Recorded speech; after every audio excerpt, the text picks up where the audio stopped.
So there I was, barbecue sauce on my titties. They can still see you. You have captions. I know. I enjoy the captions. I'm getting a phone call, so this is horrendous. Hey everybody, it's me, RJ, and you can catch me at RJS282 on Twitter and Twitch. Where you can y'all hear us now? I'm just gonna unmute my tab. Yes, sounds good.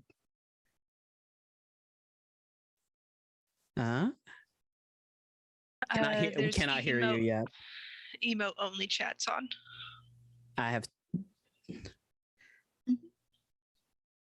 got it. There we go.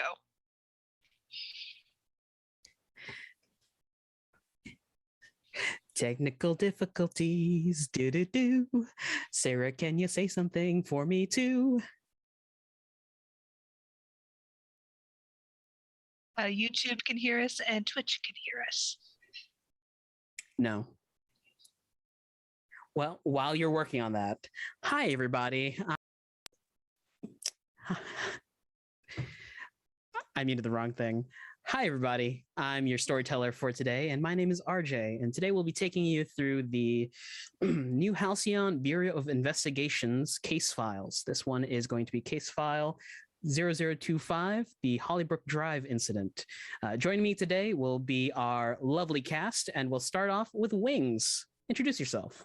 Hey everybody, I'm Wings, also known as Danae Keener. My pronouns are she, her. I'm going to be playing as Cassidy Blues. His pronouns are he, him, and he is the spooky playbook. All right, next up on the list, Eunice, or Mabrook. Hi, I'm Mabrook. He, they. I'll be playing as Eunice. They, them, the Initiate playbook. Can you hear me now? Uh-huh. Twitch. Also, Mabrook, you are not in the closed captions. I believe you are muted. Oh no. Audio's fine. Sarah? Yes. I am now unmuted. Perfect.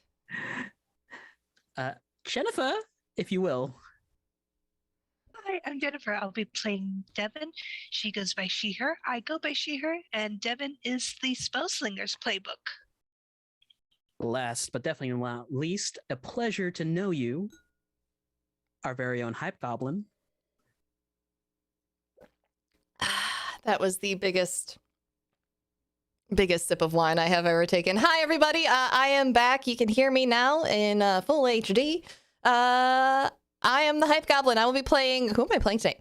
I am playing Angelique Bauer, and she is the Flake. We both use she, her pronouns. I'm a little flustered. I'm sorry. At least y'all could read my speech at the beginning, right? Yeah, I guess. I mean, yeah, I guess. BC is there for a reason. So let's get started. All right, well, good night, Janet, and happy holidays. An older gentleman calls from down the hall. The sound of heels on the tiled floor is followed by the gentle click of a door as it shuts. A soft sigh can be heard through the quiet office as he gets to work. Powering up the workstation before him, the name J. Barr greets him as the username. He pauses for a moment, catching a brief reflection of himself in the picture of his family he keeps on his desk. He smiles. Typing in the password, a flood of windows open. Spreadsheets and half-answered emails sit on the desktop. Once again, he sighs, shrugging off the coat he had put on not even 30 minutes before. If he wanted a nice weekend, he'd have to finish this up now. He begins to type. Usually, he'd feel comfortable working alone, but something about tonight bugged him. Maybe it was the flurry of snow that was picking up just outside his window, gradually increasing in intensity as the minutes drew on. Maybe it was the flickering of the street lamp outside that casted eerie shadows along the darkened office interior. Maybe a bit of music would help. Opening up a radio app on his phone, he hits the play button just in time to hear the door to the office swing open and impact against the stopper with a loud bang. He jumps in his seat as a song starts to play. Some people say a man is made out of mud. A poor man's made out of muscle and blood. Muscle and blood and skin and bone. A mind that's weak and a back that's strong. These kinds of things weren't good for the heart. Taking a few moments to calm down, he gets up from his seat. The song continues on as he makes his way down the hall. A blast of cold air assails him, and even though the heat was on in the building, it froze him to the bone. Something in the threshold catches his eye. A parcel delivered onto the doorstep. He quirks an eyebrow and looks up and down the lane, seeing no car or truck visible. He picks it up and reads that the postage was addressed to him. Tucking it under an arm, he pulls the door closed and locks it once again. Getting a few steps past the security desk, he begins to undo the packing. A bit of amusement crosses over his face as he finds an elegantly wrapped present with a red bow topper. A note hanging off the side reads, "Do not open before Christmas." Shaking his head, he goes back to his work. But before his fingers hit the key, he balks. The computer reads exactly 12 o'clock a.m., December 25th. You load 16 tons. What do you get? The sound of fabric slipping, he turns his head to the box as the ribbons begin to untie itself. Another day older and deeper in debt. The box top clatters to the floor with some unnatural force having pushed it off the box. St. Peter, don't you call me, 'cause I can't go. I owe my soul to the company store. A monstrous hand reaches from the depths, dark, gnarled, and clawed, then a shoulder, then a body. He only manages a short scream before sharpened fingernails finds his throat, turning the scream into a gurgle. A spray of blood coats the window behind him, and as the world begins to fade, he can feel the hand grip him by the ankle and pull. His body slumps to the floor with a heavy thud before the sensation of being dragged in oblivion takes him. Cassidy, you wake up, drenched in sweat, gasping for air. The TV outside your room is ungodly loud for some reason, and you can hear, "Good morning, New Halcyon. It is 8:15 and a lovely 65 degrees outside. I'm your town crier and DJ for today, Robert Goodfellow, and in today's news..." Good morning. What do you do?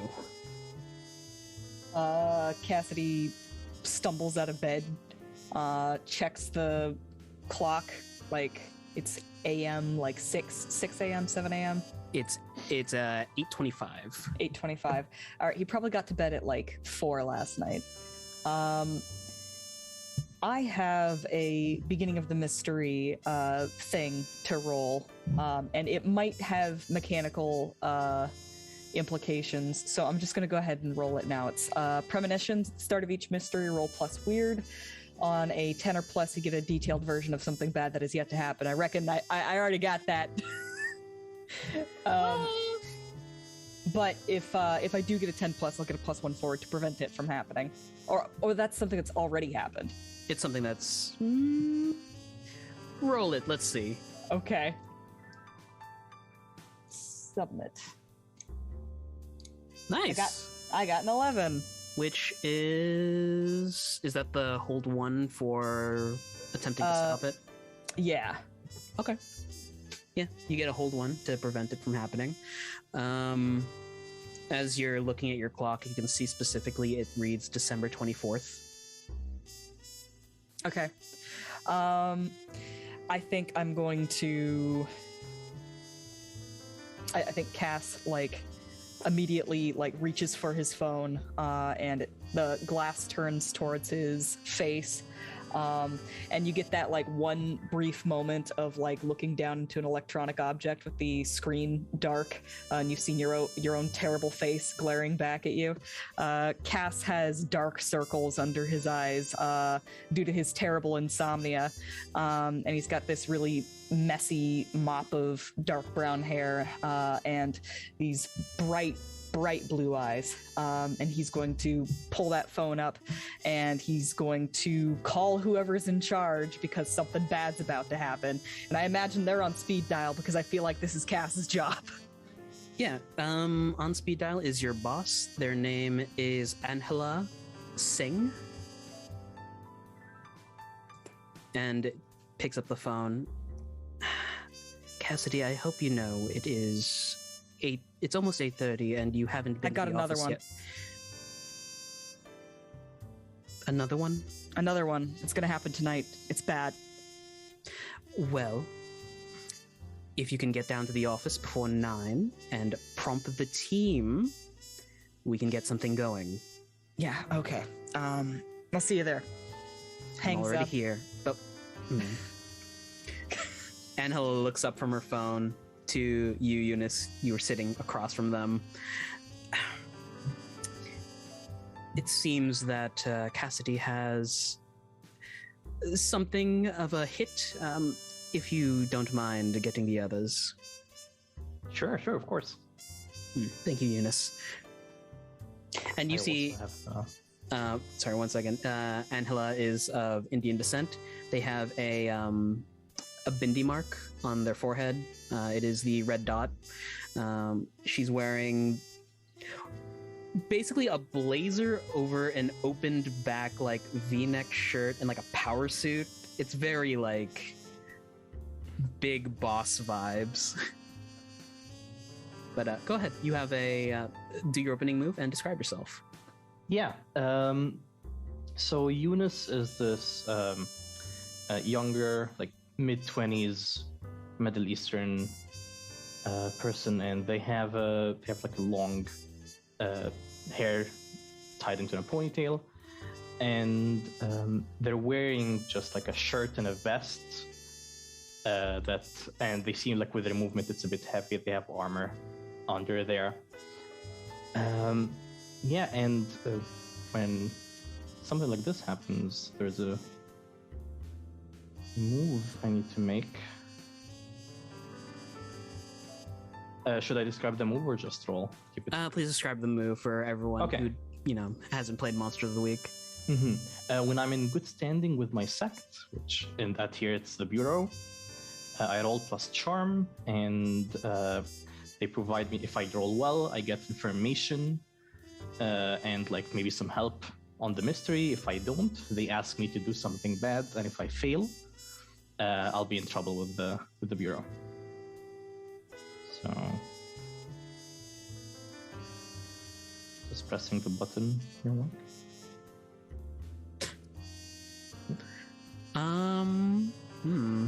Let me just.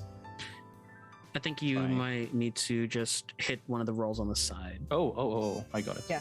If you look at the end of your move, there's like 2 dice right next to each other. One's 6 and one is 1. If you hit those as well, that'll do it. And then it brings like a pop-up that you have to I just didn't realize that there's a pop-up, but there you go. You got a 5, which is a fail. Which means they asked me to do something bad that has to do with the mission, I guess. We don't know what the mission is going to be, but you will receive these orders at a later date. Beautiful. I'll then head off and try to collect the team, notify them. Okay. Where would Jacqueline or Devin be at this point? I think Devin will be making tea, kind of spilling it all over the counter. She's not very graceful, and she kind of grumbles as she picks the teacup back up, looks at it, turns it upside down, and then tosses it into the trash and kind of stalks out of the kitchen, leaving the mess. Do you have a session start move? If not, can you describe Devin to us? No session start move, but Devin is a tall woman, blonde hair, green eyes, glasses, dresses smartly. She just tries to be cheerful, but something's just got off her rocker today.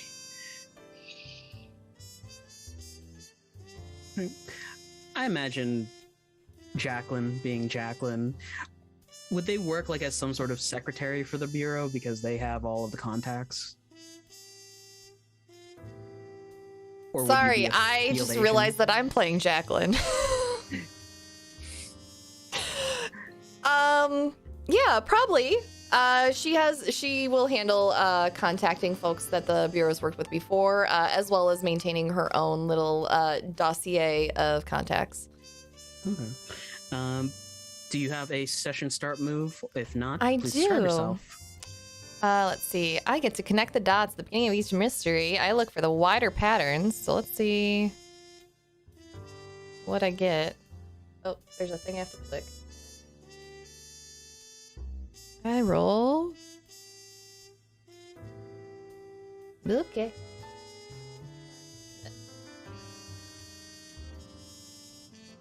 Got a 10. So on a 10 plus, hold 3. Which are going to be questions, I believe. Yes. So do I have to ask these now, or can I ask them later during the mystery? You may ask them at any point in time. Weird. All right, I'm just gonna hang on to them. Hold 3 on a 7 and 9. Hold 1. Spend your hold 1 for 1. Okay, yeah. Cool. Yeah. Jacqueline, you are currently at your desk. There is a series of phone calls that are coming through. Most of them are like, you've heard this crap before. They're like false flags. People like to mess with the Bureau. Other like institutes who think that what you do is kind of suspicious. I mean, that's fine, honey. I'm happy to take any and every call. And if you sound very attractive, I'm just going to keep you on the call just a little longer.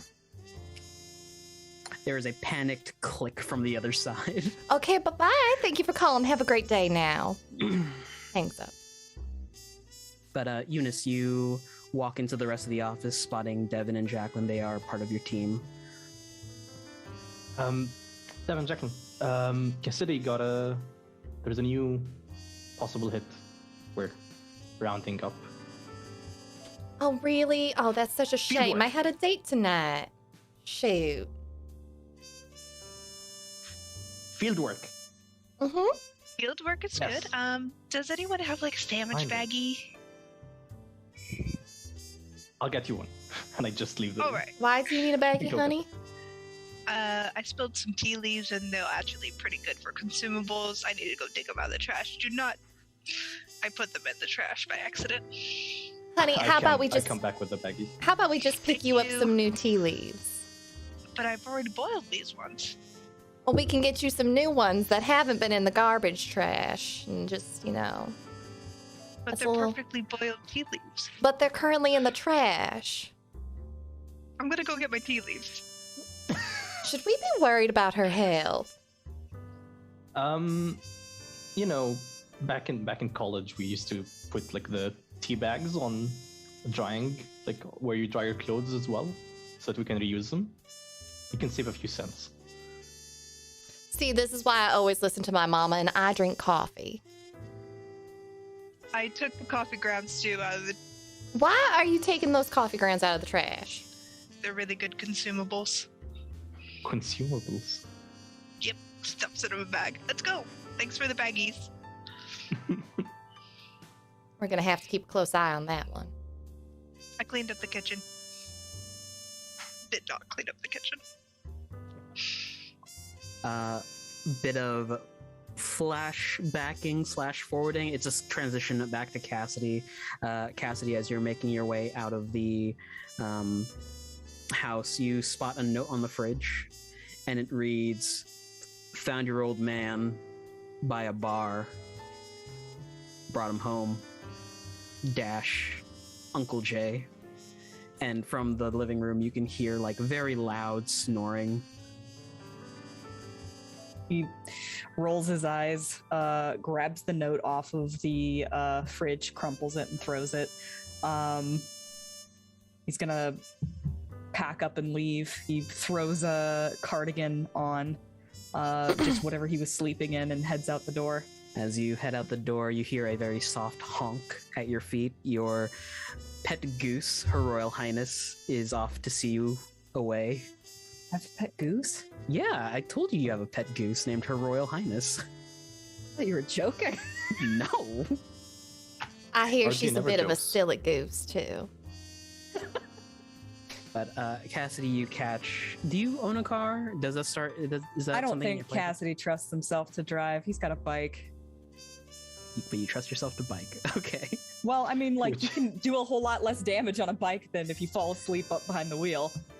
It takes you about 45 minutes to get to the office, but when you do, everyone is gathered in the foyer or the meetings or a meeting space. That'd be more likely. All right. Cassidy will sort of shuffle in and just tell it like he saw it.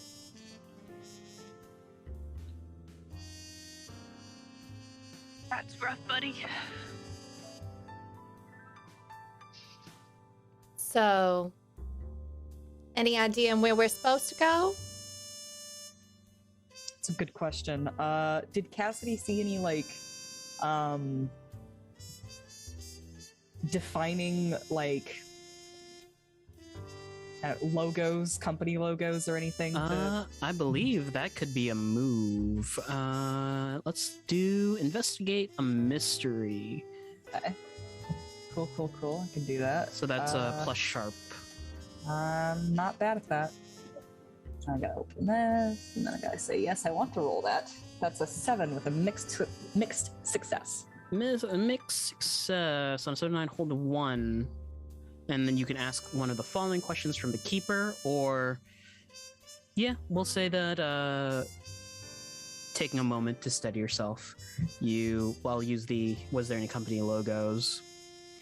You think back on it, and from the view of this person who was attacked, you turn your head to the street lamp that was flickering, and out of it, you can see some signage. The words Hollybrooke Drive can be made out in the snow. Hollybrooke Drive or Hollybrooke Drive? Hollybrook Drive. Okay. I'm a native English speaker. All right. I saw a sign said Hollybrook Drive. So I think that's a good place to start. You also know that the flashing back the login screen read J bar, BARR. J bar. You're muted, Sarah. All right. Well, that's a good place to start. I'd like to use one of my connect the dots here.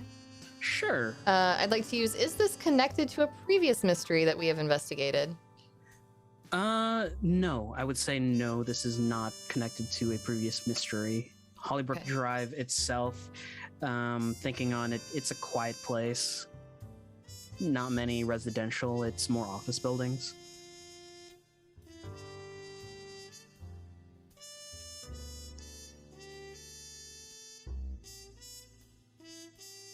Okay. So you saw something crawl out of a box present thing. How Do big not was open the box? until Christmas. Box and Makes a like gestures how big it was with his arms. It wasn't a big package at all. It was more like... So like when you could tuck it under your arm, basically. did I actually get a look at the monster, or like Bits and pieces of them. bits and pieces? Okay, so I didn't actually see it crawl out of the box.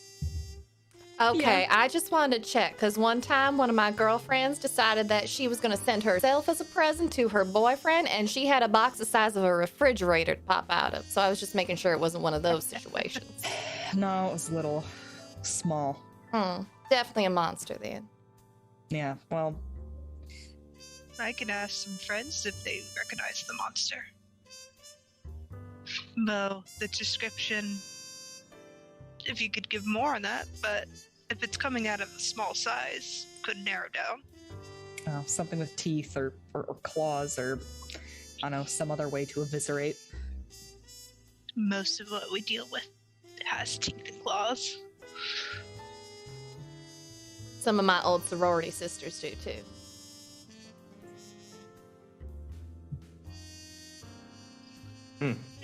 I'm confident that we can find more information if we head there. All right. That's how do we navigate the world? Who has a car? Oh, we could take my car. Big Daddy just bought me a new one. It's a Cadillac. Does it have heated seats? Yes. Okay, we're taking Jacqueline's car. Yeah.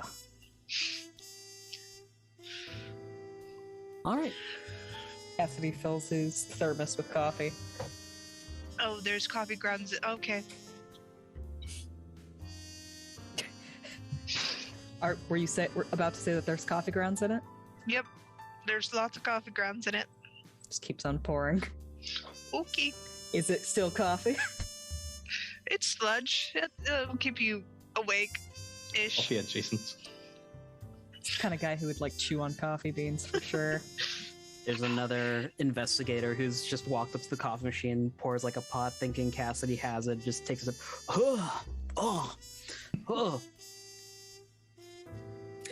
Throws the cup away, washes out the pot, and starts making a new pot of coffee. I was gonna say, like, who ate all the coffee grounds? I was saving that.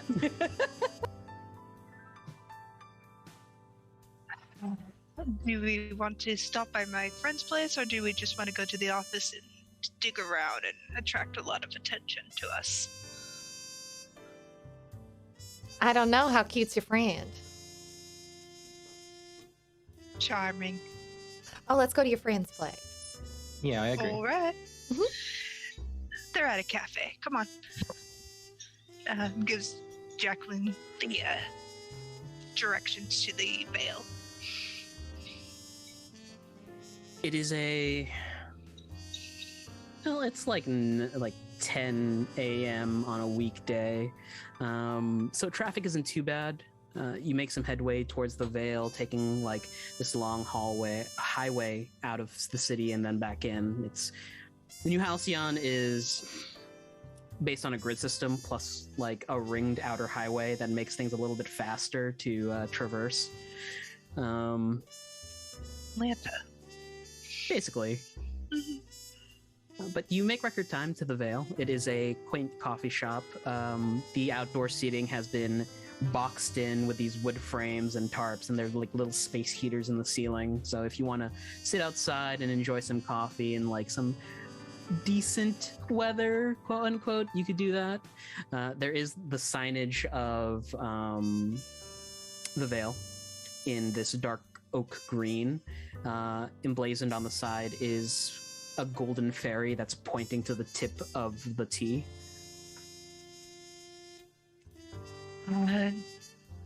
She kind of pats around her pocket, and kind of off to the side there's like this little box, would you say?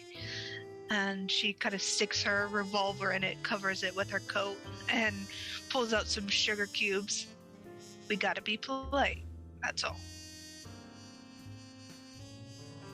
All right. No iron, what? sugar, and be nice. Those are the rules. You have to put my gun here?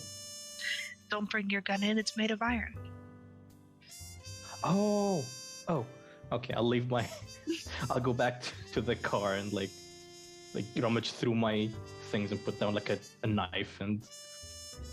Actually, no, the knife is made of silver, so I'm gonna keep that.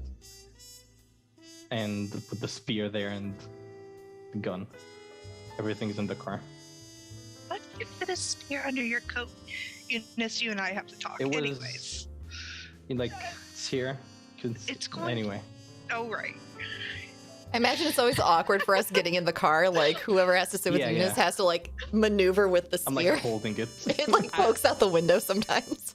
I will not get into concealed weaponry because that will be 3 hours on its own. That's why we're doing that. Listen, it could be a section spear with a bit of titanium wire in it to keep tension, so it can collapse into 3 parts, but then you could snap it up. That's pretty cool. There we go. I just keep my hunting rifle in the trunk. And I'll run to follow Devin. All right. Moves Cassidy's hair a bit. You're fine. Dude, you're fine. Don't talk to anybody. Don't give them your name. You'll be fine. Oh, don't worry. I'm sure they already know me. Everyone knows you, Miss Bauer, because you're fantastic. See, this is why we get along so well. Opens the door. After you, Miss Bauer. Bless your heart. Thank you. As you step into the Veiled, it is a lovely coffee shop. Wooden tables, with burnt flower patterns on them, circular in nature. Each table fits about 2 to 4. There is you could tell that this used to be a bar.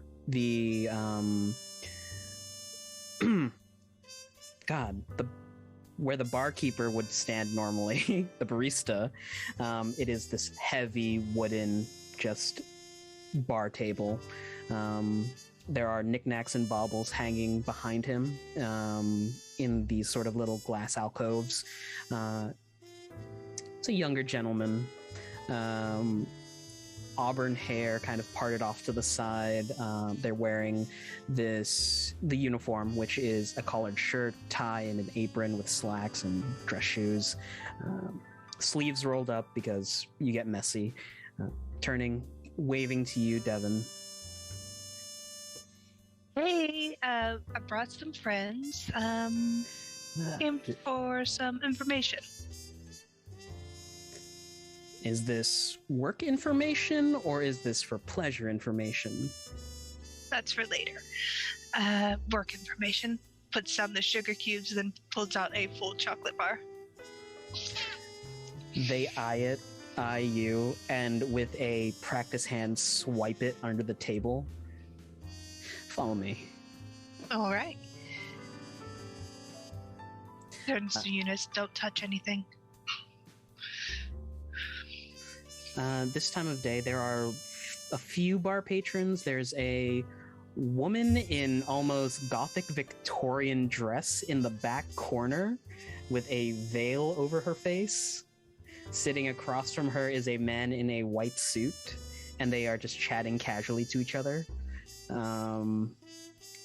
Bartender, the barista, who is Alexander, takes you to a back room and opens it. Thank you very much, and I'll send 2 more chocolate bars your way. No white chocolate. It's not real chocolate. I know the rules. Oh, just a quick thing for your friends. No shoes are allowed into the inner sanctum. Please leave them here. There will be slippers provided for you. Right, sorry. You're all right with that? I mean, Sure. shoes are okay. I mean, that's fine. Cassidy's shoes are basically slippers to begin with, but he still takes them off. Neatly beside the door. Then you see a rack with some really nice warm slippers. They're they're not like sandals. They are fluffy. Do they have bunny ears on them? I want the one There with is bunny ears. There is a pink one with bunny ears. I want those.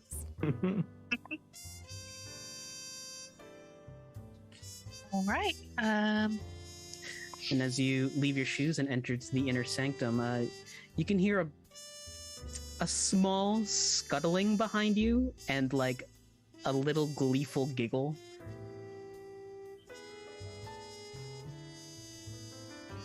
Fine. None of you didn't miss your shoes too much. Those shoes were a birthday gift from Joey. No. Andrew. No.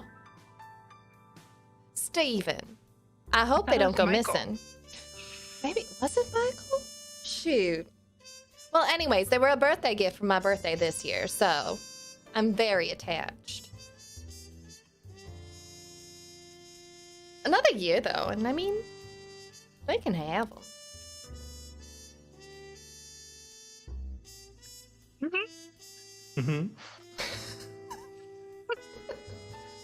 Okay, just checking on the rules.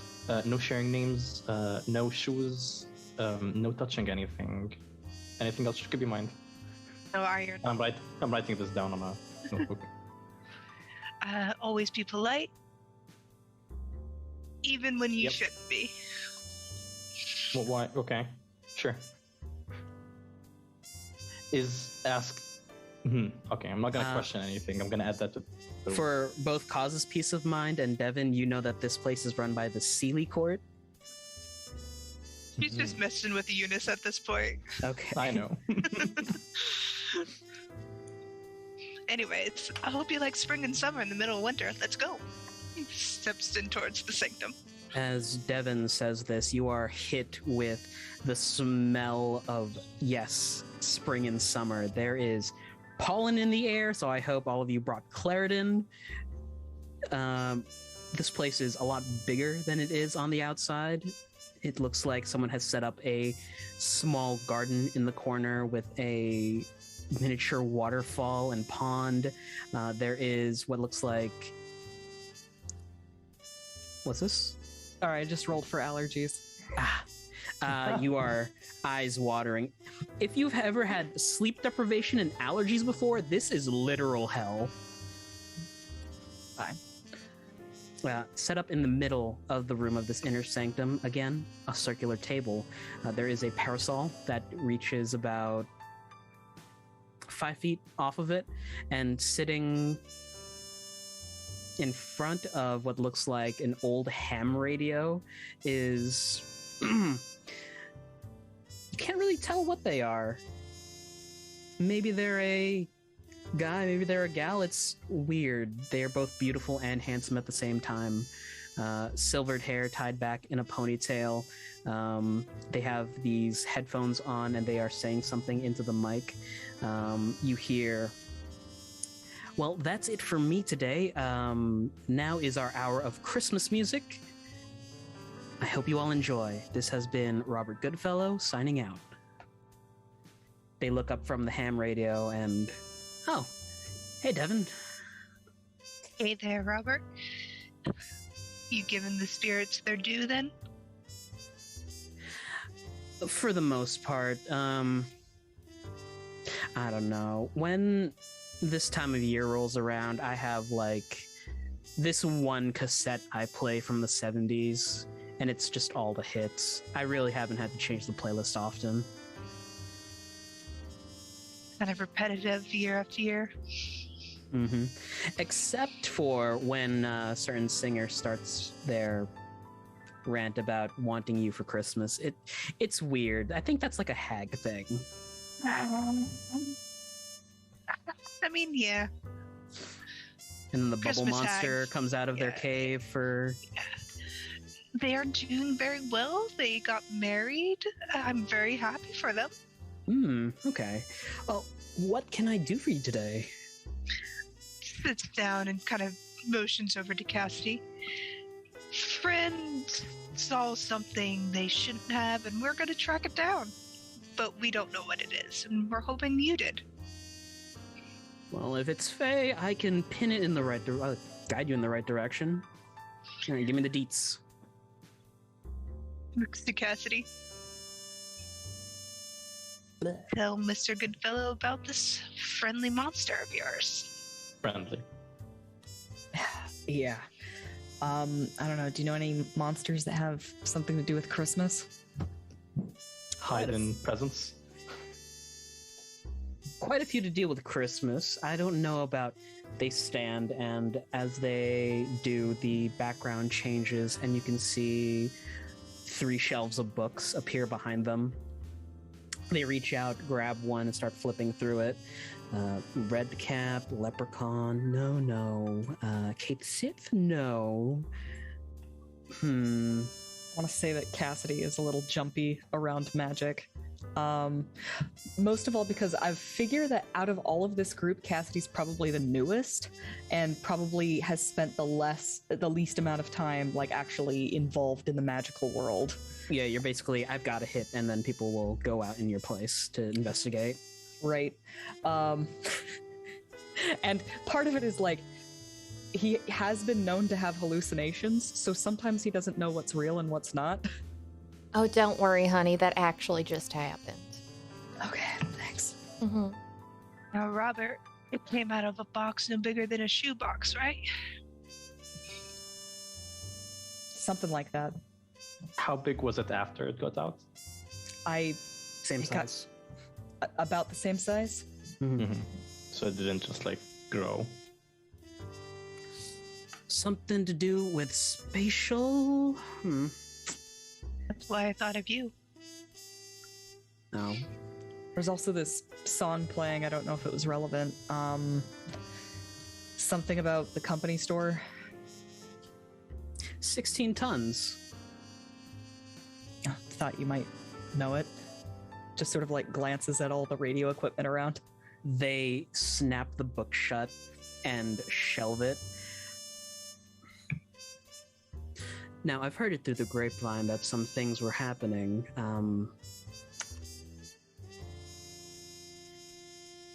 I think all of you should sit down for this one. Okay.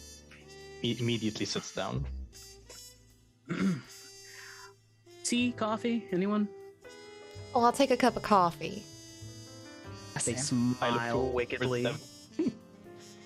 Oh, never mind. Thank you, but we politely decline all gifts given by yourself. Spoil sport. I agree. I do too. Robert's good fun, but you don't want to miss 100 years of existence. Oh, the last time was only 50. Come on, all of you live past a century. You'll have the later half. Anyway, piecing it all together. Actually, you know what? Let's see if y'all can figure it out. What would this be? I thought that was Robert saying that. I was all like, why would you do this?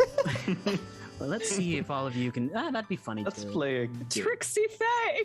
Let's play a game for this information. I'll tell you if you're correct or not. Oh, God. Information, of course, freely given. Good. All right. In exchange, freely No. given, chocolate. Pulls out another chocolate bar. Hmm. Like to keep my contacts happy.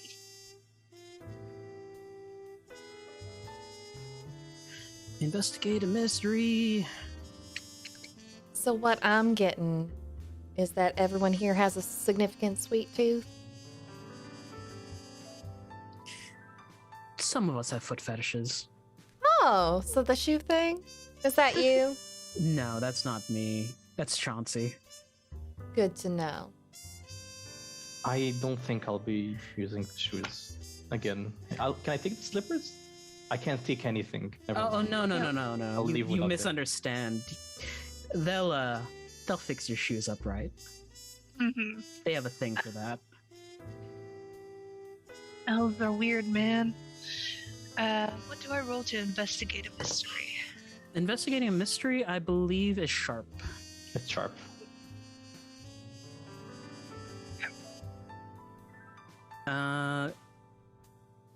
Sir Goodfellow gives also this.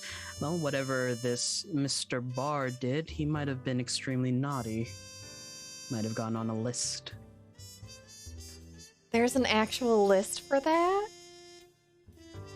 Is the monster just literally Santa then? What's happening? I'm actually going to use my luck and say it's a 12. Sure. Ooh. In some folklores, Santa isn't the only person to come around during Christmas time. Those on the naughty list get visited by someone else. A demon, as it were, by the name of Krampus. Campus.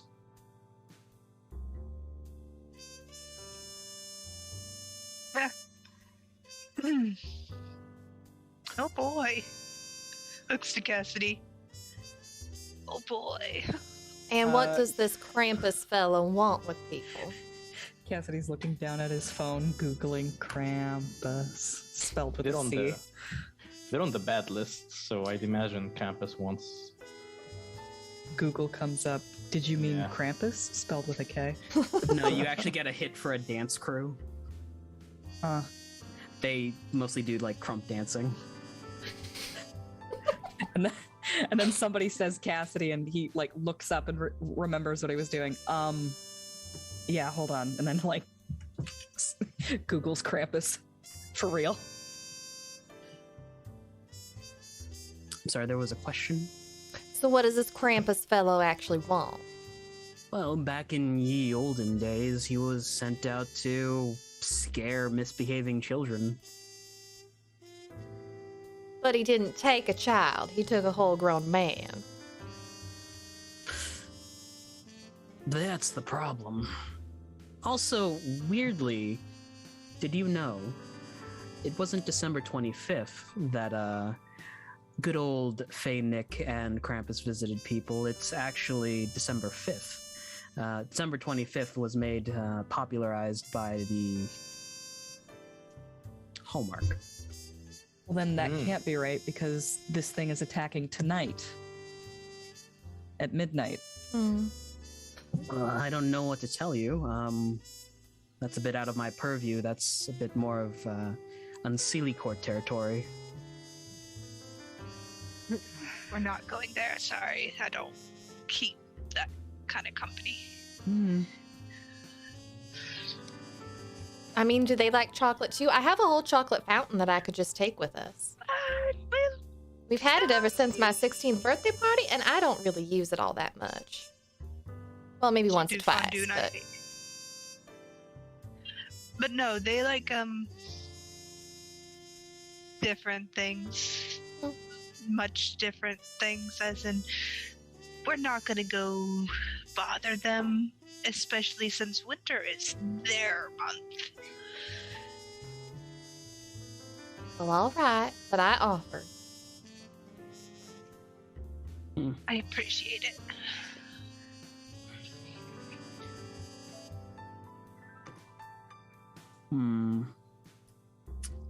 Let me get back to you on this, Devin. I think I have a few folks I can call. Sure thing. Got my number? Of course. And I know when your number's up. What's that mean? Oh, don't worry about it. Oh, I'm not worried about it. I'm just nosy. Oh, just friendly banter. Anyways, let's go poke around in an office building. Right. I'd like to use one of my connect the dots before we leave. Sure. Is this NPC connected to current events more than they are saying? Ooh. Ew. In that they did promise to call a few people that they think are connected to this, yes. Okay. Can I have a move. Mm-hmm. It's called again that old black magic, and I Okay. can try to use magic to get a single like investigate a mystery hold. Okay, sure. Roll it. Where's the? It's my character sheet. So that's weird, right? Yep, roll weird instead of sharp. Mm-hmm. How is that? That's a 9. 9. You hold 1, so you may ask a question. Yeah, no, if it's I get to ask one question either way. It's only one. So I'll just take out my notebook and I'll draw some sigils on it and just await something to respond. I'm trying to basically I'm contacting maybe the archive and the bureau is how I'm trying to imagine it. Okay. And now with my knowledge of Krampus, I'm like, okay, what sort of creature is this Krampus?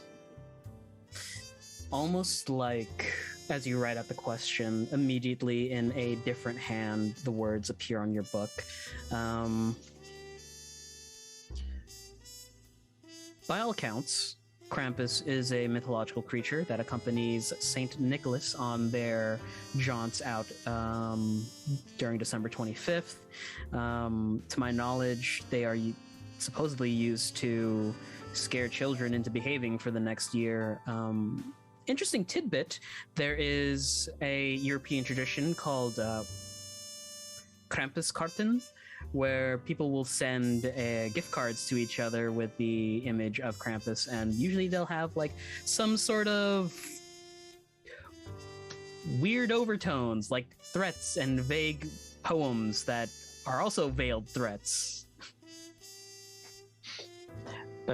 immediately like, oh, I learned something. So there's this European tradition where, and I just repeat exactly what you said. I need 5 of those postcards yesterday. And yeah, Eunice believes that this has to do with the investigation. So if we see any weird Christmas cards, what Krampuskarten, maybe I want to go check on my shoes. Oh, they should be tidied up. You see Robert from their ham radio just raise a hand and give you all a small wave. While poking around on his phone, Cassidy's gonna set up a countdown to Christmas on his phone that sends him like hourly reminders. That sounds really bad if there is a stealth segment. No, it sounds It's great. silent. Do it. It's just Please do it. God damn it! Get out of my DM notes. So tell me more about this tradition where you threaten people. Like, do they have to be specific threats, or can they just be something like you just know the So- person will hate it? Like, if I just wanted to get a sunfish trophy and send it to one of my best pals for Christmas, like, would that fall under that tradition or not? Somewhere If the far sunfish off. trophy looks like a demon Mhm. of the European myth, maybe. Okay. I think so.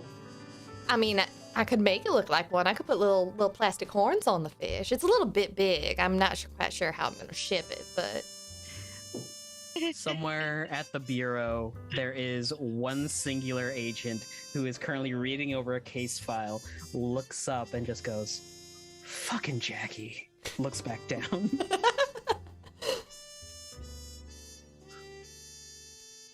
Oh, sorry. I forgot to also mention this, Eunice, in your book. Speaking of European traditions, did you know? Question mark.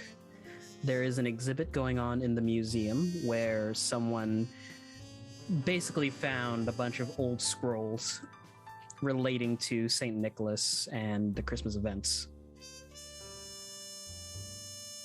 That is okay. I will not mention this while we're still within this place because I'm scared of it. I'll wait until we're out and tell everybody. Yeah, you all grab your shoes. Cassidy, your slippers have been replaced with like these really nice work boots. They'll keep like water and snow out. Cassidy sort of looks at those boots and then looks at Devin. They like you. What can I say? oh, those Is- boots were all the rage last year. If you don't want not them, I'll supposed take to- them. We're not supposed to take anything. Are they? Well, shoe elves are different than the rest of the court. And This is their job. reaching your hand like by the tongue, there is a small note written in a very cramped handwriting, freely given, winky face. Oh, he was gonna point at the slippers and say, "Can I just keep these?" No, Oh, pick your shoes. okay. Puts them on. They probably fit perfectly. Mm-hmm. He ties the shoelaces, but they come undone almost immediately. Do you want some help with those, honey? Nah, I got it. It's fine. Oh. It's a choice. Oh, bless It's a your heart. fashion power move. Cassidy, you can't steal the shoes from the fairies. Don't steal slippers. Okay. I don't. These just seem like I'm more important somehow. I'm not the expert you are. They're Devin, your shoes. They're just shoes. They're shoes. Cassidy, they're just shoes. I whisper to Cass, they're magic. Nothing is ever just shoes with you people. Whatever. Let's go. We've got like, and he checks his phone. How much longer do they have? I'd say you guys spent about like an hour here, so it's 11:12. You have another 12 hours to go. He's like, we only have 12 hours and 26 minutes. So Oh, Let's you're go. counting down, honey? Know what we could do with those 26 minutes? Get coffee. We should get coffee. We should get a really nice cup of coffee. No coffee grounds in it. I don't like to chew my coffee. he checks his thermos. Okay, coffee first, but then we gotta go. As you make your way out, Alexander greets you, then goes back to polishing a mug. You're around, Alexander. Mm-hmm. Heads to the car. They're just shoes, Cassidy. They're nothing more than just shoes. I got it. Thanks. So, I got actually more information, but I'm very scared from the inside, so I didn't mention them. Somebody in the museum, in the local museum, they uncovered scrolls that have to do with Saint Nick. This random tidbit sounds like might align with what we're searching for. Bureu, you're muted on the CC. I'm so sorry. It's okay. Yeah, so the scrolls of what's Saint Nick in the museum. Nicholas was Turkish. I don't think the general public should have access to scrolls of magic. So then should we go to the museum next? I can get us in after hours. I think we should get as much information as we can before we actually head to the location. What time of day is it, Storyteller? About noon. 11, 12. Okay. Yeah. Well, I can get us into the back area if you want. I know a guy. Ooh. You're amazing, you know that? That I know what? You're amazing. I know. Thank you. Should just boop you on the nose. Can I use... I would like to contact my net friends to see if I can get us access to these scrolls. And by net friends, I mean my little black book. Do you have anything to roll for that? You know a lot of people on the internet. When you need to contact a net friend to help you, roll plus charm. On a plus 10, they're available and helpful. They can fix something, break a code, hack a computer, or get you some special information. On 7 to 9, they're prepared to help, but it's either going to take some time or you'll have to do the part yourself. On a miss, you burn some bridges. Roll it for me then. I'm gonna call my friend Jimmy real quick. He's really nice. Not the brightest, but very nice. Lovely biceps. Nice. Oh, Everyone's rolling very hot nice. tonight. Okay. That's my second roll of the game, and I think both were 10s. Oh. You give a call to Jimmy. They pick up. Hey, sorry, Jackie. I'm sort of busy right now. I'm at work. I know, honey. We're actually, I'm coming by with 3 of my friends. I was hearing something about some scrolls revolving around, what was it again?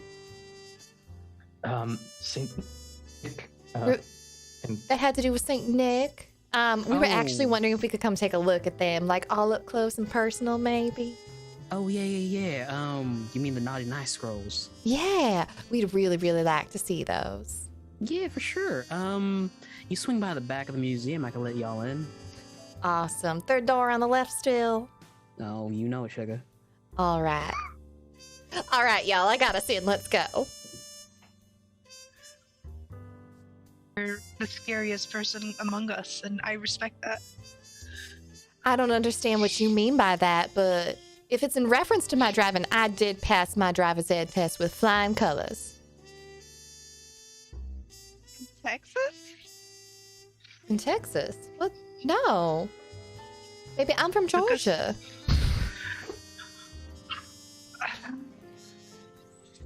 Maybe I should drive. No one drives my car but me. Sorry. Okay. Put your I like to seatbelts treat- on. I like to treat the car as also a sacred ground that we respect its owner. Oh, I pick up my gun again and tuck it away. Yeah, I assume you all gather up your weapons. With this, I think we'll take a small 5-10 minute break as the gang makes their way to the museum. We'll pick up there. So everyone, grab a snack, grab a drink, grab a friend, and make sure to sit tight, because we'll be back. Or if you'd like to chat with us while we're on break, we also have a Discord. Or if you need some Christmas presents, also check out our merch store. Links currently in our chats if you're on YouTube or on Twitch. And with that, we're gonna all wave and everybody say bye.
everybody. We are back. Thanks so much for coming and hanging out with us tonight. I hope you are having a wonderful time on this spooky and festive mystery that we have for you tonight, brought to us by the wonderful R Justice 282 in place of our usual Super Prom game. That will be back next week, I believe. But for now, we are still continuing on with our Monster of the Week one-shot. If you are new to the channel, I would like to take a moment to let everybody know that this is a charity channel still. I take no financial income from my Twitch channel whatsoever. This is something that I've been doing since mid-2020. And we just did our most recent payout. Everything that I earn here goes to the trevorproject.org from bits and subscriptions. So you can check all that info out on our Discord. Link is currently popping up in chat for you now. But we just donated $181 to the trevorproject.org today. Thank you everyone so much for helping me do this. We have been making these donations consistently, and I could not do it without all of you. So thank you so much. This is truly a joy and one of my favorite things about doing this live on stream. Also, if you would like to support the shows that I do here and help us do things like upgrade the headsets of cast members, throw a little money at cast members when they have to move or when they have a bill to pay, help us purchase new character art because we have an in-house artist who I book for all of our shows, and the more money that we can put towards artwork, the more visuals you get, and it's just so much fun to see characters come alive. So if you would like to help us out with any of that, you can go to the link currently popping up in chat, streetandlabs.com/TheHypeGoblin/merch, and you can pick yourself up something nice for this holiday season. We have character merch now of both our Next Adventure cast and our Super Prom casts, and they're really great. You can get us all on a mug. You can get us all as stickers, as I know a few people already have. There will be more merch coming in the next couple months. I believe in 2 months we will have another merch release of new artwork as well in our merch store. But if you're getting ready to send out those holiday cards and you're trying to decide which holiday cards you need to get, I would highly recommend Nexus Adventures or a Super Prom postcard. You can get a postcard with all of our characters' faces on it, including the show logo. And I mean, what's better than sending your friends and family some TTRPG artwork for Christmas? I don't think anything's better than that. And with that, I'm going to go ahead and hand it back over to our storyteller. RJ, take us away. Hello, everybody, and welcome back. As we left off, the gang was heading out from the Veiled Cafe and over to the museum where Jacqueline's contact Jimmy is waiting outside. Currently, he is messing with a lighter with a cigarette in his mouth, just waiting around. And as per Jacqueline's description, they are wearing a security guard uniform, and it is 50, 60 degrees, but he is out there, guns out, and he just sees the Cadillac moving in and gives a really big wave. The car isn't even in park yet, and Juliet has Jacqueline has her half of her body out the window. Hey, honey. Hey, make sure you don't park in the professor's space. He just went out for a quick one, but anything else is fair game. Okay, I'm gonna take this one right over here. And she'll go ahead and park the car for everyone. It comes to an abrupt halt. Not even in the lines, it's off skew. She's taking up 2 parking spots on a diagonal. Cassidy, I feel is anticipating this and has his arms completely around the case of coffee, the traveler that we've got. And then distributes coffee because nobody's drinking coffee while she's driving. Jacqueline, have you made Jimmy aware of what you do for your day job? I mean, he knows that I answer the phone because I have a great voice for the telephone, and that I work with a group of people, and that we're into some very interesting and creative things. But no, I don't tell him the specifics. All right. So are y'all packing? Walking into the museum? Yep, Devin hides her gun beneath their coat. I definitely have my gun and melee weapons. I'm from the South, so I regularly carry my hunting rifle on me. It's fine, honey. He's seen that before.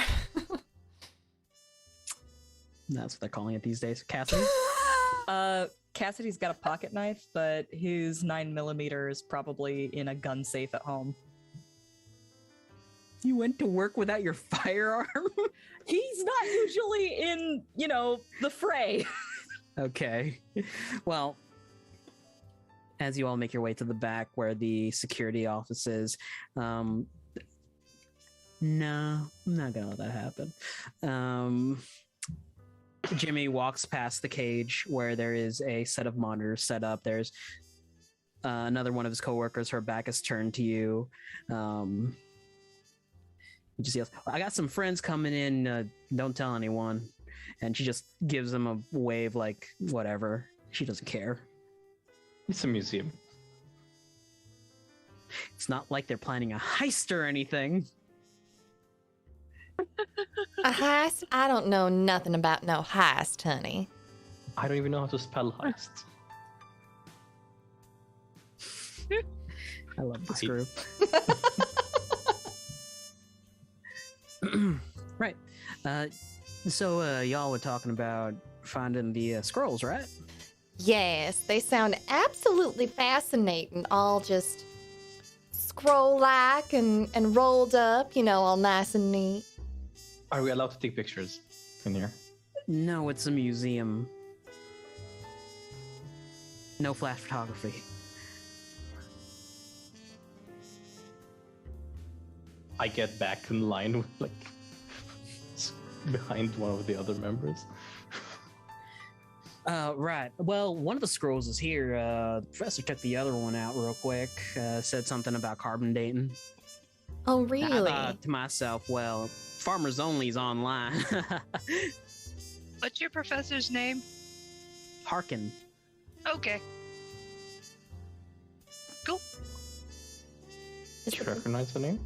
Is I the thought that was professor funny. Is the professor coming in tonight? Or are He they should- out? Well, he should be to return the scrolls.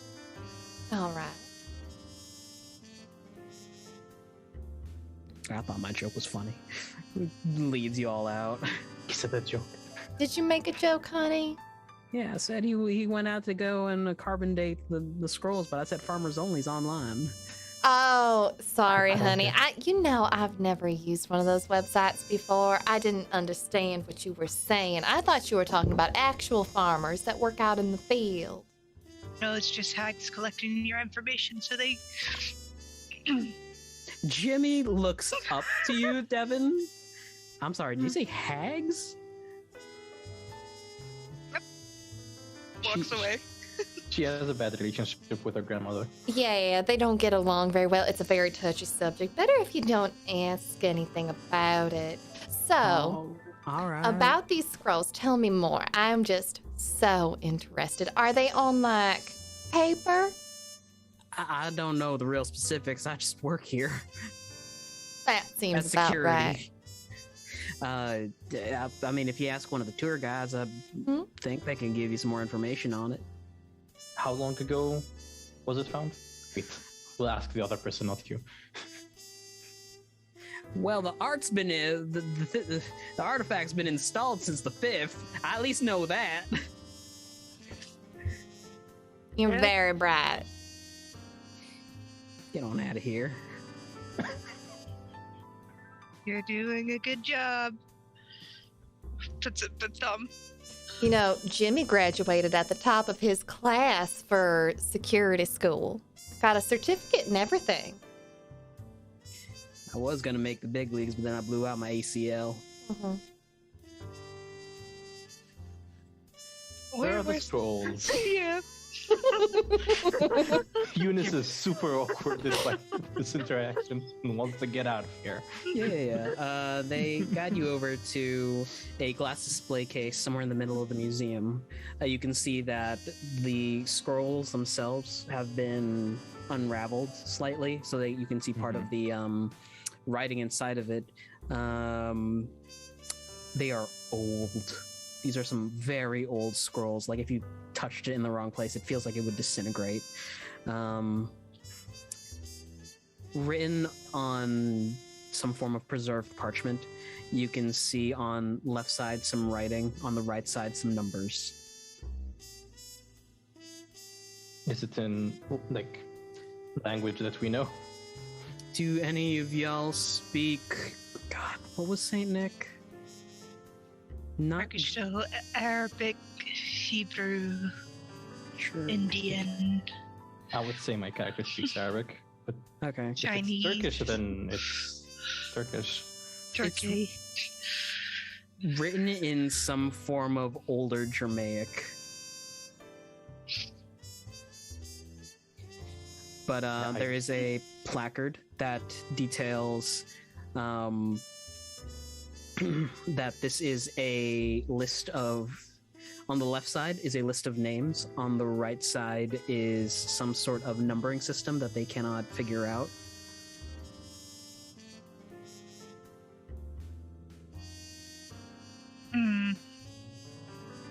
No, which one does this one belong to? Is this the nice or the naughty? Jimmy said that the professor took the naughty scrolls away. So this is just the nice list then. You said he was getting those carbon dated? Yeah. Where did that happen? Well, we have a facility across town. Could we see that? Can you take us there, please, Jimmy? Please. I don't got the clearance to go down over there. I just work here in the museum.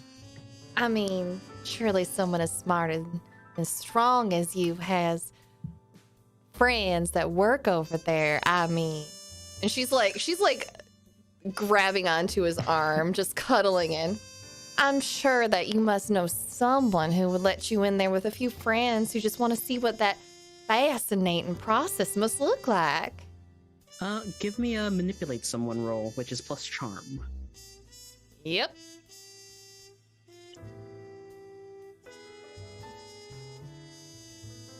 It's an 8. 8 on a 7 to 9. They'll do it, but only if you do something for them right now to show that you mean it. If you ask too much, they'll tell you what, if anything, it would take for them to do it. God. Jackie, sorry, if I go down there with some people unannounced, I could lose my job. I mean, so I'm trying to offer something to get him to do it. Sure, yes. I wait, mean, they'll tell you what they want?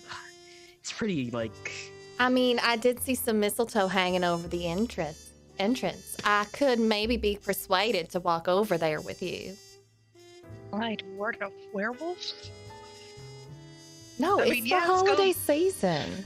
Everyone has mistletoe up right now. I have some in my purse. Good. This conversation, just confuses Jimmy a little bit. It's fine. He's cute. He doesn't need to understand. I can make a phone call. Thank you so much. But hey, you owe me a date later. Of course. Thursday at 7. I was thinking New Year's. New Year's works for me. I don't have You any and plans me. yet. Down by the bordello. All right. You can catch a show or something. She pulls out a little pocket calendar and writes it down. Scribbles out another name on New Year's. I was about to say it would be a bit weird if Jacqueline doesn't have anything on New Year's. Oh, normally I'm booked like 2 years in advance, but I mean, we That's what I'm kind of need saying. this, so. Devin, this is in your purview. I think. Let me see what your moves are. Jimmy walks off, pulling out his cell phone to a more secluded part of the museum to make some phone calls. Really now. Yeah. As you're all waiting around, Devin, you note that on the the rollers of the scroll, I don't know what they're actually called, they're the pieces that hold the scroll together. You can see that there is a intricate lacing of different Christmas themed things: reindeers, mistletoe, holly, some baubles, a tree, but etched in between them, there are these runes. Devin looks around, looks at Jimmy, and then looks to Jackie. You could just give him a date, like a proper date, like the candy dates. You can find them in store. Technically fulfilling your obligation as she starts to trace runes against the glass. What are you doing with your finger there, honey? Not breaking the glass. I mean, is this gonna be loud? Is this gonna be one of those things that people are gonna notice? Probably. All right. I'm gonna walk away from this so I have plausible deniability, and I'm gonna go distract security, okay? Candy dates are pretty cheap. Like, I think they're $4. Honey, do I look like someone that worries about money? You've been in my Cadillac. I'll be back. Didn't Big Daddy get it for her? Cassidy is I still. am watching Devin with anticipation. I also want this. Cassidy is still stuck like 5 steps behind in the conversation. He's like, does mistletoe really ward off werewolves? I love Cassidy. Yeah, Jacqueline's gonna go walk off and distract Jimmy. White mistletoe, the red ones ward off bats, vampires specifically. It's weird. Anyways. I knew that before. Are you using magic and declare your am. effect? I am using magic, and my effects is going to be a kind of a wall that kind of surrounds this scroll top, and kind of lightning crackles over it as she kind of smears the coffee grounds over it and looks to Eunice. Coffee charges the lightning. Sure. Don't question that's it. why it makes you. That's why it makes you jittery. I need to know that. What do you want to do with this magic? Yeah, she wants to find out what these runes mean specifically. She wants to translate them into something she can understand. Sure. So roll weird. Rolling weird. Because it definitely sounded like you were about to explode something. No, she'll use lightning to translate the magics. That makes sense. One forward. Let's see. 8. 8. It works imperfectly. Unexpected Choose effect. your effect and a glitch. The keeper will decide what effects the glitch has. Cool. So choose a glitch.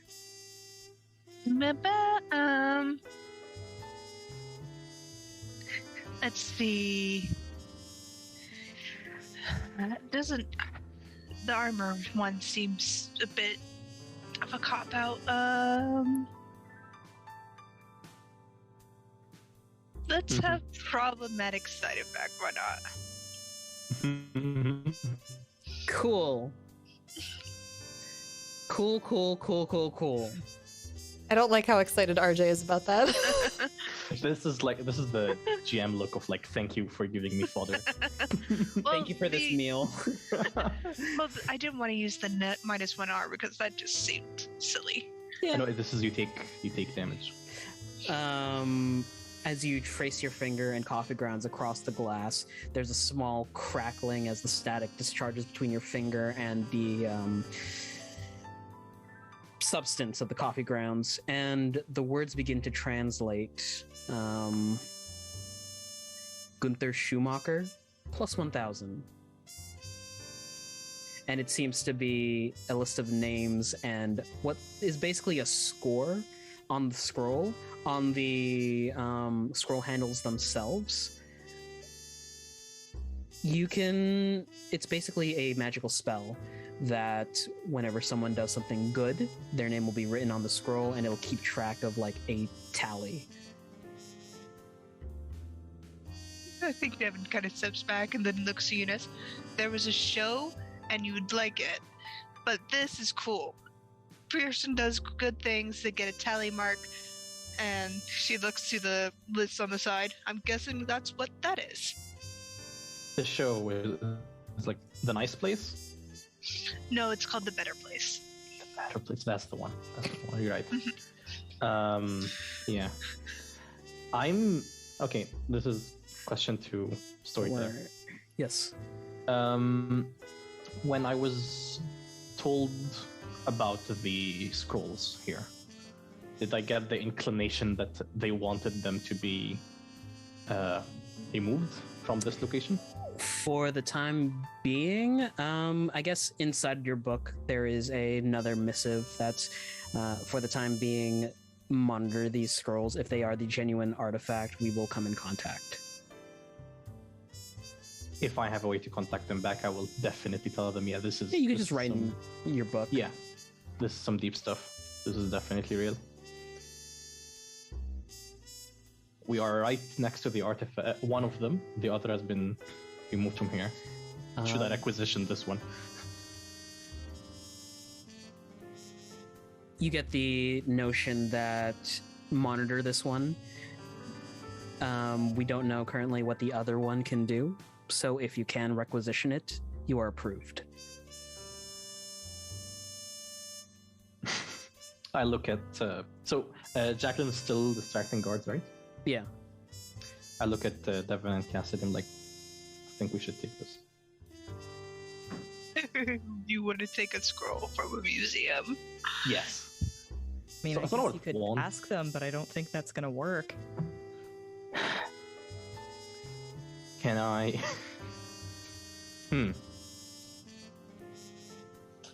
Thing is, what if like the person has the bad list and like we need to use this one to cancel out that one? So I think we should keep this for sure, 100%.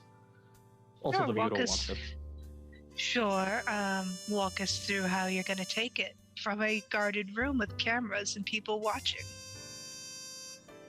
We're on camera. Oh, I look at the camera. Kind of points to the corners of the room. I'm not very sure. I just smeared dirt on a glass. They're not going to come after me. Yet. Much. A lot. I have no idea how to take this. I don't have like a remove glass without a. I'll find knives. Someone could text Jacqueline, who's currently with a security guard. Yeah, I was thinking about going and taking your place. Taking my place with security? You Yeah. trying to take my date? I'll have a different approach for sure. Okay. So yeah, I'll go and I'll approach Jacqueline and be like, Cassidy wanted to ask you something. Okay. I'm gonna. Have you thought about if you're on the naughty or nice list? I'm talking to Jimmy, I mean, and I'm gonna start like a philosophy discussion with them about. they get very deep into it. You know, in all aspects, it's getting very hard to be good. Even if you go vegan, some sort of times that, you know, that sort of stuff's been sourced by people who have been marginalized and that sort of thing. There is, no ethical consumption under capitalism. Yeah, like buying a cell phone in itself. That cell phone was made in a sweatshop. Mm-hmm. The clothes you're wearing, like not the armor, the actual, like what I'm wearing. Yeah, I mean, they start a philosophical debate. It's not really a debate because we're agreeing on the same thing. This is the perfect reason for Jacqueline to walk away, because this is totally the kind of thing that would bore her. All right, so what are we doing? Eunice wants us to steal the scroll. Oh, okay. crimes.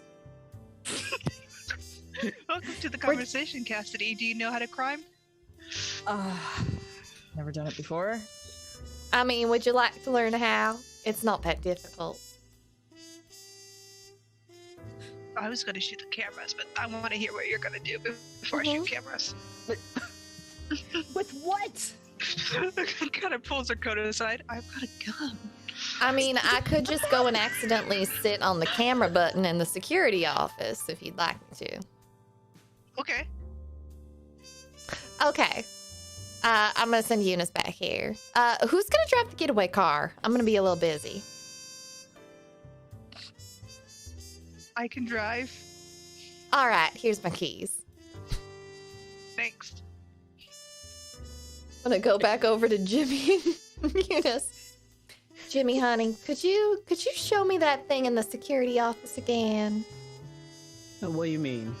You know, the thing you showed me last time. Oh, the new fire system they installed? Yeah, sure, come on. Yeah. It wasn't the very new excited. fire system. I Go back. gathered. Go back to the Yeah, others. yes.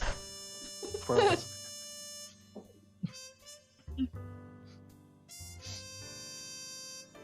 Do you know how to drive? My license is actually expired.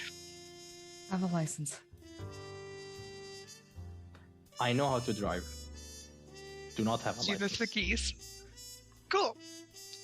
We're gonna two birds, one stone this. Oh, beautiful. Do we have like we're gonna have to do like how good is the security? We're gonna have to do some like Indiana Jones like replace the item thing. I think Devin kind of tests the integrity of the glass and see if it sits up just slightly, not trigger the alarm, but just enough to see if it's toppable. Yeah, it's basically one of those glass display cases that they lower onto the pedestal. Mm-hmm. Okay, we just wait for the security to... She glances to the camera, waiting for the little red button to go off. Would you like me to roll for I have sat on the red button that controls the camera? What would that be? Let's check the basic moves. I want you to roll under pressure, Jacqueline. Under pressure. Okay, what is that? Cool. Okay. That's a David Bowie and Queen song. Yep. Immediately got I rolled a stuck in the 5. I sat on the wrong button, didn't I? No. Okay. Jacqueline, you sit on the right button, and Devin, you notice that the cameras go out. Nice. Glances around. Are people kind of distracted elsewhere? Yeah, they don't seem to have noticed that the cameras have gone out.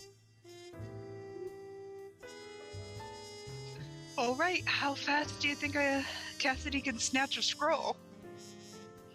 Do what now? You're gonna snatch a scroll. Ready?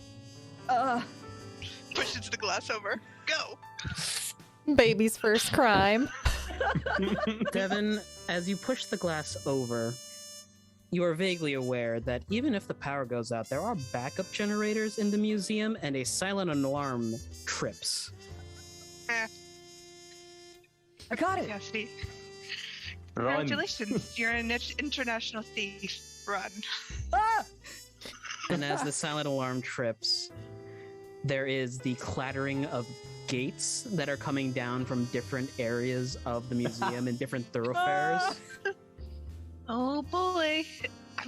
I think Devin reacts that she draws a sigil in the air, this time with T, and lightning shoots across these gates with the wall effect and earth bounds up. She's going to use her magic effects to stop one of the gates. Roll me a weird. Oh, weird. Yes. If I want to help out, I should mention that before or after. Before, please, so that Devin can add a +1 to their roll. Can I somehow try and stabilize their casting? I would say it's like a dual cast sort of thing. Both of you are out and you both do it. Mm-hmm. So I add a have to roll- +1. No, I don't think you have to roll. You just add a +1. Okay, so I have a helping hand move, which whenever I successfully help out another hunter, they get a +2 instead. Oh, okay. What do you need to roll for the... Cool. So roll me a cool, and then we'll see if that adds a +1. Or +2, Okay. sorry. Pressure. Pressing down on me, pressing down on you. Never mind. Nope. Is there on a miss for helping out? Let me look at it. No, there is no miss. So you don't I add just- anything, Jen? Yeah. You could continue. Hopefully you do better. Devin. All right. Pick an effect. Pick a glitch. Uh-huh. I think I'm gonna go with... Yeah. The effect is short of duration. Okay. This earthen wall of tile comes up in the shape of a hand to stop a gate as it's coming down. Cassidy, you run through, but then the force of the gate slamming down on the hand actually crumples it, and it falls, trapping Devin and Eunice on the other side. Cassidy, you are running down this hallway, and as you pass each intersection, another gate closes behind you, then another, then another, then another. This is really stressful. Let me look at my sheet. I hope the Bureau owes you one for this, Eunice. I'm not really on many records. It's gonna be fine. Yeah, I Well, then want they to definitely make sure. owe us one. I want to make sure Cassidy is able to get out. How are you doing this? So I'll. Has any gates in front of us closed? Yes, you are currently trapped in the room where the scrolls used to be. Cassidy is booking it towards an exit, I assume. Yeah, that's what he's supposed to do. Okay, I will. Yeah, I'll begin trying to using magic. I guess I'll see if I can melt a part of this, like small enough part to get through. Sure. The gate. All right, roll me a magic. Jacqueline, Jimmy has bursted out of the security room. He's like pulling his pants up, looking around, looks at the scrolls are gone. Jimmy, where are you going? Ooh, 13, nice. That is an Very advanced good. move, so you pick an effect, I believe. When you use magic. I get advanced even if I have not played this game before. Even if I haven't like leveled up the advanced thing. No, you need to wait. I have to some unlock it, added- right? Yeah, because you need to advance it in your sheet. But on a So the magic works without issues. Yeah, it works without issues. It's a one shot. I'll give you another thing including it. You manage to basically superheat the metal and it starts to melt away. And at some point, some of the sparking hits like a fuse box on the other side, and you can see your gate slowly start lifting, as well as the gate in the next junction. Okay, like run. Jimmy is fumbling for his pistol. Oh, you looking for this, honey? I believe you gotta roll something for that, sugar.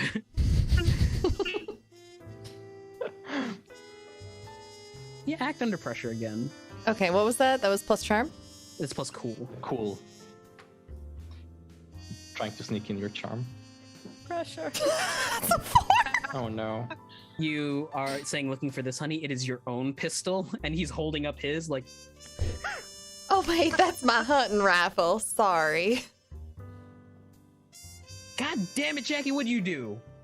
Nothing. Big Daddy just tells me that I have to carry it with me everywhere I go. You know, a girl has to protect herself these days. You never know As you what's are hiding talking, around those he corners. starts running after Eunice and Devin. Do you need my help, honey? There's no response. You He know has I gone got into work first mode. place in the Miss Rifles pageant 3 years in a row. Devin, Eunice, Cassidy, you are running as fast as you can out the exit. Yep, just keep going. I think Devin will turn around, mutter an incantation, and bring up her earth wall. Just slow poor Jimmy down. I think Cassidy gets into the car first, jumps into the back seat, and yells, "Drive!" And there's no one in the No one car. there. Jacqueline, you have the most direct route back out. It's like just through the security station and out again. She's just gonna walk out, just fixing her hair, reapplying her lipstick. She's just gonna very calmly just walk to the car, get in the driver's seat, turn around at Cassidy. So, honey, did you do some crime today? Yeah. And what did we learn? Crime is harder than it looks. It is, like most things. But you know what? You'll get better at it with time. when I enter the car, it's not a crime if you don't get caught. Let's get away. That's true as Get out well. of here. Oh my god. Evan, as you enter the car, the glove box pops open. You see that there is a small package in there with your name on it. Ah, shit. Run Pull the it out. naughty list, baby. Jackie, did you get me something for the holidays? Oh, absolutely not, honey. Okay, then this is weird. On the to from sign, there is no date, no name. It just reads naughty. Oh, did you get put on the naughty list, honey? That wasn't there before, but yeah. I mean, I'm kind of surprised too. I thought that we both would have been on it for sure. Wonder what exactly you have to do to get on it. I smashed a glass, so Stealing the nice list. I didn't steal it. Points to Cassidy. Cassidy did. I just encouraged it. As you begin to drive away, the radio starts playing. No! Some people say a man is made out of mud. The box in your hand starts to rumble slightly as the ribbon falls off. The box top starts to pop out. And Devin, as you lean over to look inside, you see 2 red-hot coals glaring out at you. Should I pull over, honey? Let's pick the lid and cover the eyes for a moment. I think we need to talk to them. All right. Pulls the lid back. Just hold on. There One is sec. a hand that starts to come out, just these sharpened fingertips that reach up into the top, almost impossibly bigger than the actual box itself. If there is one thing that Miss Jacqueline Renee Bauer has learned in her years of service at the Institute, it is that we do not fight monsters and drive. That is how you get in a very serious accident. So I'm going to go ahead and, Monster, you hold on. I'm going to safely pull over. Okay? Gonna need y'all to roll some cool checks here. I'm gonna stuff some chocolate into the box and say, "Eat this. You're hungry." 1 second. Essentially, this version's like initiative. No, it's just to make sure y'all don't crash the car. I rolled an 11. Initiative is basically broken up into what are y'all doing versus what the monster's doing. Mhm. Understood. Everybody rolls cool or only the Just Jacqueline. Sorry, just Jacqueline. Who's I rolled an driving? 11.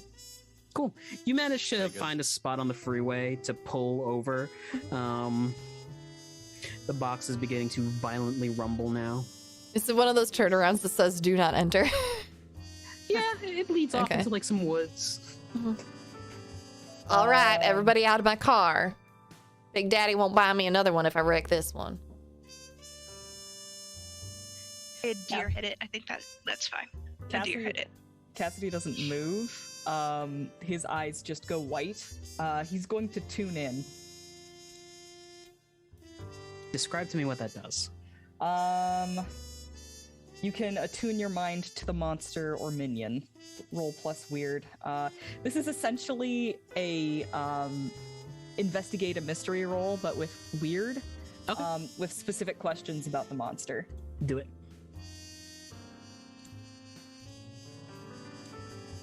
Got a 10. Which Very is A success. So I've got hold 3. I can ask 3 questions. Okay, go for it. What is the creature planning to do right now? The creature is planning to make good on their deal, which is to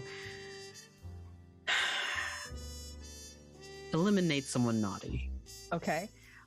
Who does it regard as the biggest threat? Currently, Devin, who is their target. Okay. How can I attract its attention? Gotta do something naughtier. I think if we do you think there's a very easy way for you to be on the nice list like right now? Wait Devin gives you a look. No. Can I somehow? Because like the list is magical, the nice list that we have in Mhm. nature. Can I append Devin's name into it somehow? Or is it like unalterable?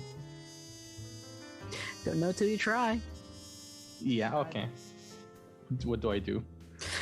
Give me a weird roll, because you are trying to. Are you trying to magically do this, or are you trying to scroll down to the bottom of the list where there's fresh spot? And then like take a pen and I think knowing that it has magic, it's in magical nature, I'll try to magic it. Okay. Ooh, that's a 10. 10. That's a hit with no consequences. But yeah, no, it depends on like, can I even do that? Yeah. You take the scroll and you begin to infuse it with some magic. From the back, Cassidy, you see that part of the parchment like flies upward as it's racing towards the bottom of the list, and you see Devin's name appear in Eunice's hand, like handwriting. Mm-hmm.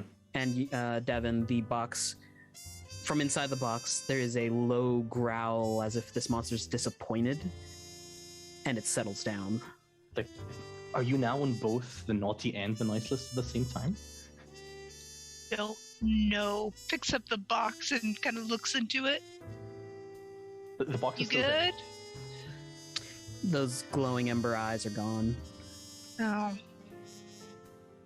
So what? Is the box empty? Just putting our names on the nice list protects us from the naughty list? I don't think... Was that in any way like taxing or unusual when I was like trying to...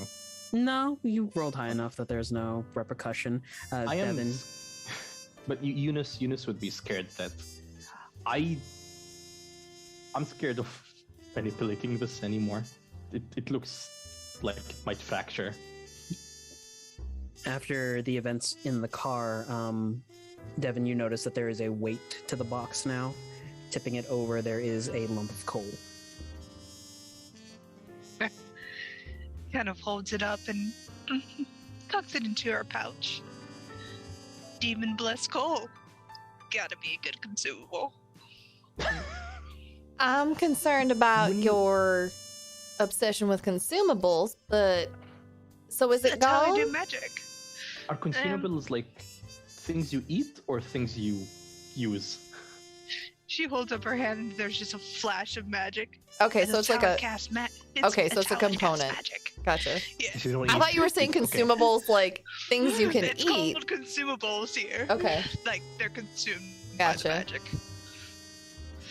I mean, So- I can use my wands if you want. Well, what if just we if just you put all want. of our names on the nice list? That should Well, that'd protect be- us, right?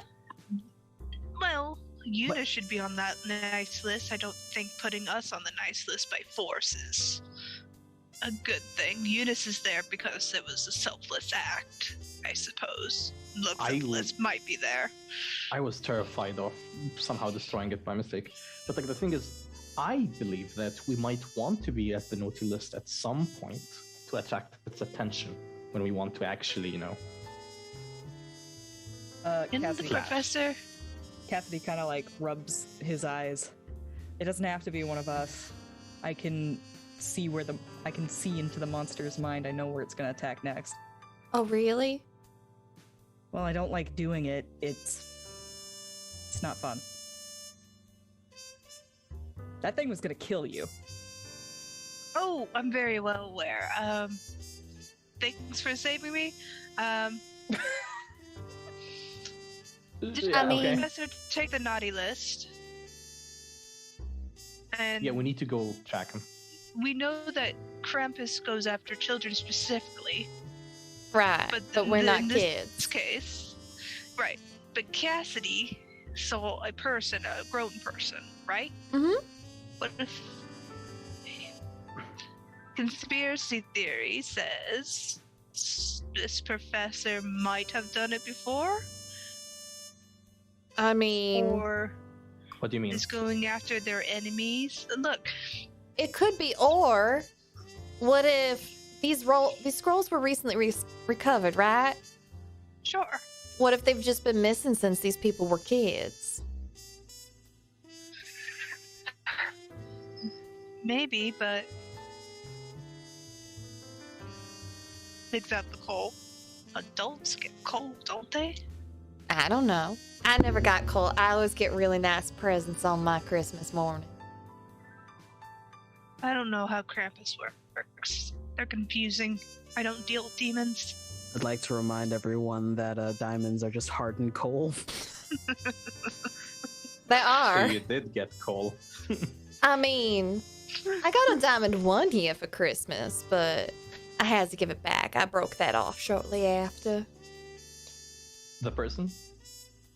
Yes.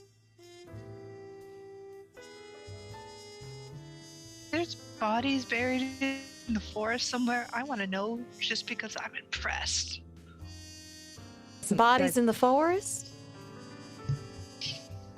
Yeah. Let's investigate that mystery. Whole new mystery. Let's go. Cassidy like just holds up his phone with the countdown on it. It's like, listen, we know what is happening. We need to know how to stop it. All right. Well, I'm going to go ahead and use my connect the dots and use up my final hold on that. Where do we think, when and where will the next critical event occur? Going through your list of contacts, doing some phoning. Instead of going straight to where the lab is, they tell you that Professor Harkin hasn't been around at all this week for any type of carbon dating. They would have had that on record. Does he live in Hollybrooke Drive by any chance? Maybe. Did that happen a year ago? I mean, I could try and call Jimmy again.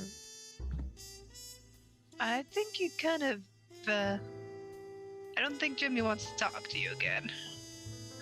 I don't know. I could be pretty convincing. I want to see it. Go for it. Okay. We're wanted criminals at the moment. I'd like to use my net friends again. Sure. You try and call Jimmy. The phone clicks. Oh. Oh. Well, I guess I am free on New Year's. You get a text that says, "Sorry, I'm packing up right now. Got fired." Oh. Okay, maybe I am free on New. I think I might need a couple freebies thrown Jimmy's way. Shoot. There's a security position open in the Bureu. Oh, I don't think we want to employ him. why? Does he just let us in? We kind of. Well, I mean, we already Jimmy. work there, so yeah, he would just let us in. And plus, we kind of exposed him to a bunch of supernatural events, which the Bureau's gonna talk to him about. Hopefully, he doesn't meet Ian, an accountant. She starts texting back. She knows of an open position at the Bureau. Can I text somebody to make sure that he doesn't get employed? Because I don't. Eunice is like, this is a bad employee to have. You're muted. I mean, to be fair, Jacqueline's distracted half the town during our investigations with the Bureau, so.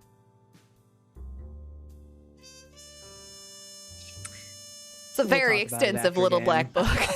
Yeah, no, we can just skip this scene. I think I'm confident. If what's his face Harkin wasn't seen at the labs, how long is it till Christmas? You have like another 8 hours at most. For somebody I could talk to that's not they're normal, as far as I know. Do you Who know are they? somebody who is definitely going to be on the naughty list? Oh no, they're pretty. Thanks for a moment.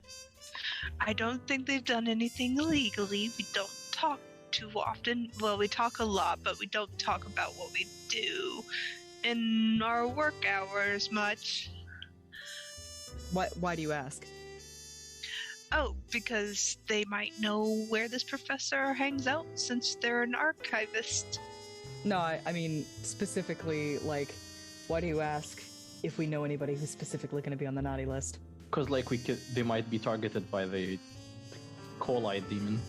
I mean, I'm still honestly surprised that I'm not on it, but you know. You That's do a lot of whole good list, being part like- of the. Is there more Bureau. than one demon? Maybe. To Cassidy. Have you done anything naughty before this point in your life? Ever. No, I don't think so. Well, Looks to perfect Jackie and human being. Eunice. I think I hit my mark. I hit What do you mean? the number of marks required. Like, there's tallies, yeah. There's tallies of like good and tallies of bad. I think I hit the threshold by knocking over the glass and that's why Cassidy didn't get demonified. Well, how many Yeah. naughty things have you done? A You shouldn't lot. ask a woman that question. Like, I have an entire council of people that don't want me to do what I'm doing. You haven't talked to your parole officer in a while. Yep. I mean, do you think it covers lifetimes, or do you just think it goes like on a monthly basis and then it renews? Because I mean, I might be Yearly. getting pretty close if it's a lifetime.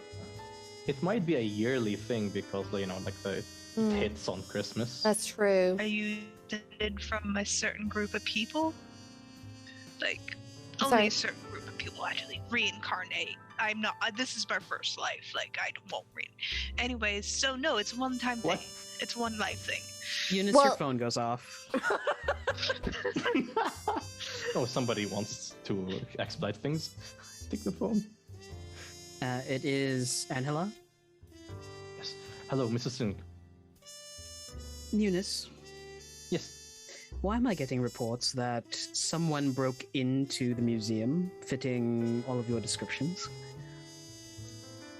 I was given clearance to reacquire a possible not a possible, it's definitely an artifact. So the Right. nice list. I don't need to remind you that we like to do things covertly here, correct? Given the Mm-hmm. possible mishaps that is going to occur, Mm-hmm. SCP's insights, I believed that it was important to acquire this. It might have helped us with Right. dealing with the monster in a few hours. Mm-hmm, mm-hmm. Given that- We have encountered something similar to it, like it appeared to Devon when she did something bad, and I added.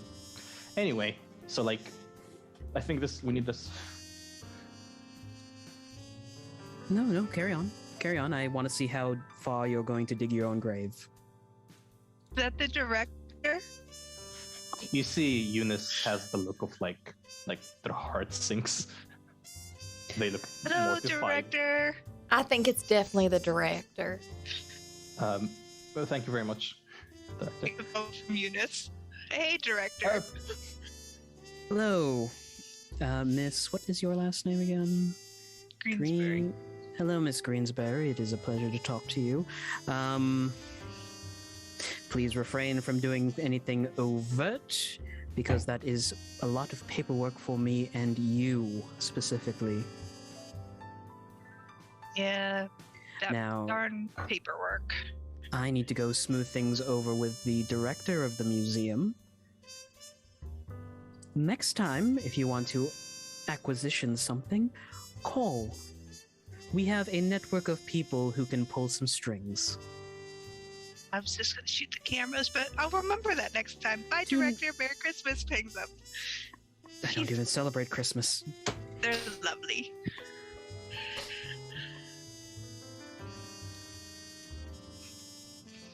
Oh, want to go talk to an archivist?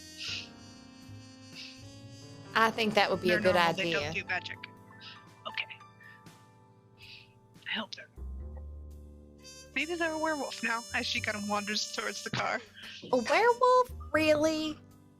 Good thing you have mistletoe, right, Jacqueline? Uh-huh. I always keep it in my purse this time of year. You never know when it's going to come in handy. And you all drive to one. She's just listing off creatures at this point. And you all head over to one Sebastian Cromwell's estate. He has today off, Devin, you know that.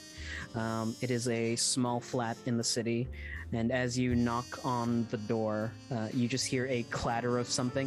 Oh, yep, hold on, 1 second. Oh, fuck. The door kind of opens, it's on a chain, and peering inside, you can see that there are stacks of books inside of it, on coffee tables, on the floor, in bookshelves. On some of the books are like little miniatures that are like drying. Devin, hi. Hey, let us in. Why? Because it's cold out. It's very chilly out here. Oh, I think it's fine. door closes. You hear like the deadbolt kind of slide and the chain come off. Sorry, I didn't expect company today. How can I? Tea? Coffee? Coffee, pointing at Cassidy. Definitely coffee, right? Coffee would be great. Would you like me to fix it for everyone? Sure. Kitchen's in the back if you can manage to... Sorry, he just starts walking in, moving piles of books to the left and right to clear a path for everyone. Wonderful. I'll just go ahead and make myself right at home and I'll fix you up something nice. Cups are on the left. Coffee's in the fridge. All right. Oh, I moved the coffee. They don't really keep in the fridge anymore. They're in the pantry top shelf. Pantry top shelf. Got it. Jacqueline's gonna go fix coffee and come back with like little like cucumber sandwiches and tea to boot. Sebastian turning to Devin. I kind of forgot to pay my electric bill, but I figured it's cold enough that things can keep chill. Very efficient. He pulls out a check, writes a large amount of money, and hands it to Sebastian. Should cover you this month and next month. I can't pay this back. I work for the city. I know. I don't. It's fine. Quickly stuffs it in like the breast pocket underneath his sweater vest. Right. House call. You never make house calls. I don't. Just wanted to say hi and ask you where, I do research and there's a professor we're looking for and hoping you might know where they hang out. They didn't come into work today. Sure, if they run in the same circles as me, I can probably point you in the right direction. He glances around. Is that a new mini? Yeah, this is for battle. Like it.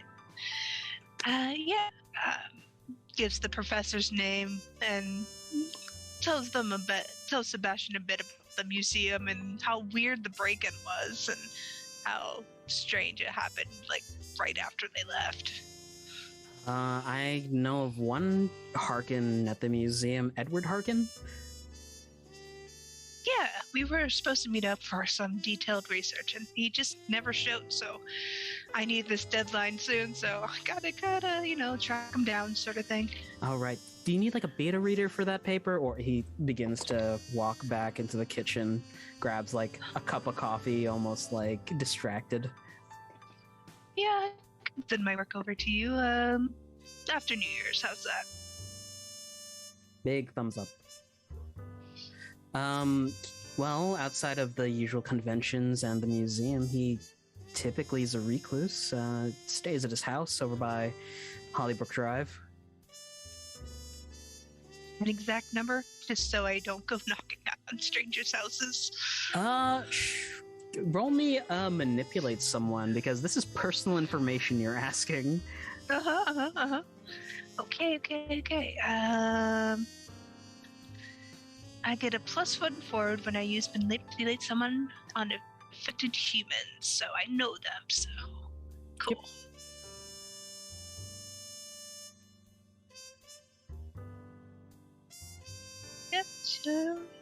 Yep, submit. I think Devin kind of words it poorly. Like, she thinks for a moment, that's bad. And then presses her luck and changes it to a 12. I think I can do that. Yeah, sure. You can change it to 12 after the fact. Let me just double check something real quick.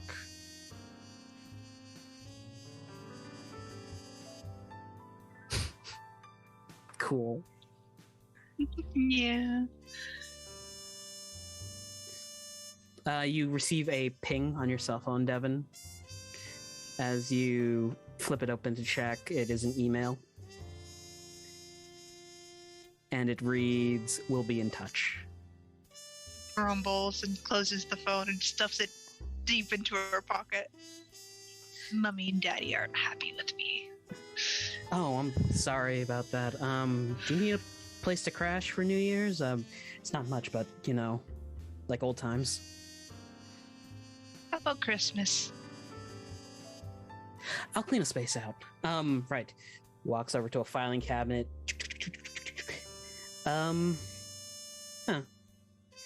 He lives at 16 Hollybrooke Drive. Thanks, Sebastian. I'll bring some your favorite brandy. I'll cook dinner tomorrow. Fish and chips? Yeah. Yes. That is if the power comes back on. I'll make a few calls for you. How's that? Thank you. No problem. Just kind of ruffles his hair and said, did you put up the posters I told you to? They look good in your house. Oh, yeah. They should be where you told me, like back wall, one by a window, and then I don't know why, but on the ceiling. Definitely there. Yeah. Good. Keep them there. I like them. They're good there. Which one did you tell him to put on the ceiling? Pauses. Mariah Carey. Oh, that's a good one. Nice. Yep. Kind of smooches Sebastian on each cheek. I'll see you tomorrow, okay? All right. Well, ta for now. Thank you for this. Heads out. You just hear as you all leave, you just hear a loud curse from inside because Sebastian has figured out that his paints have frozen. Oh no! He's one of the smartest individuals I know, but can never keep up on his bills. I mean, can he get some help? I started putting most of his bills in my name. Oh, well, good on you. Listen, for those of y'all in chat, 40K is a money sink. Do not fall into the money sink. Yeah. He's a good guy. Well, if you want an accountant to take over, let me know and I'll get Big Daddy's accountant. You know, help out a little like bit. that. Okay. Yeah. You can't get tangled into our world. You guys can't come back here. Right. He doesn't have any gambling problems, does he? He paints minis. Okay, so He doesn't no. need a gambling Cool. problem. Yeah, I'll go ahead and get you that accountant's number. It shouldn't be an issue. In your own words, Sarah, he's spicy as milk boy. Spicy as oat milk, boy. Be lactose intolerant in this house. We had to adjust the saying. Devin goes back to the car and hands the paper to Jackie. All right. Let's go. Nobody done do anything too rash, such as smash a window or, pop a tire. Checks the glove box, closes it. Any new presents in there for you, honey? No, just a bunch of tissues. Then pulls them out. Napkins. Yeah, I like to save those. Sometimes, they cry when I tell them they have to get out of my car, No, that's fair. That's fair. It's just brutal. What can I say? I go through a lot of breakups in a year. It just happens. But all those Taco Bell napkins sure come in handy. All right, so where are we going? I think, yeah, we're heading through 16 Hollybrooke Drive. All right. We might be encountering whatever the hell is happening because I think it's targeting Dr. Harkin. What do we know about it, and what do we know we can, like, how can we deal with things? It doesn't they like are. naughty folks. It targets naughty folks. Mm-hmm. Not just children. So we can probably use that to, like, shift its attention somehow.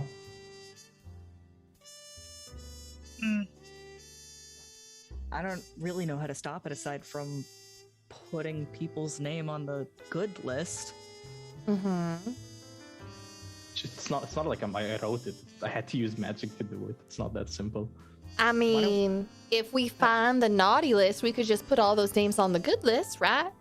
Why don't we just destroy the naughty list? That What too. if we put its own name on the naughty list?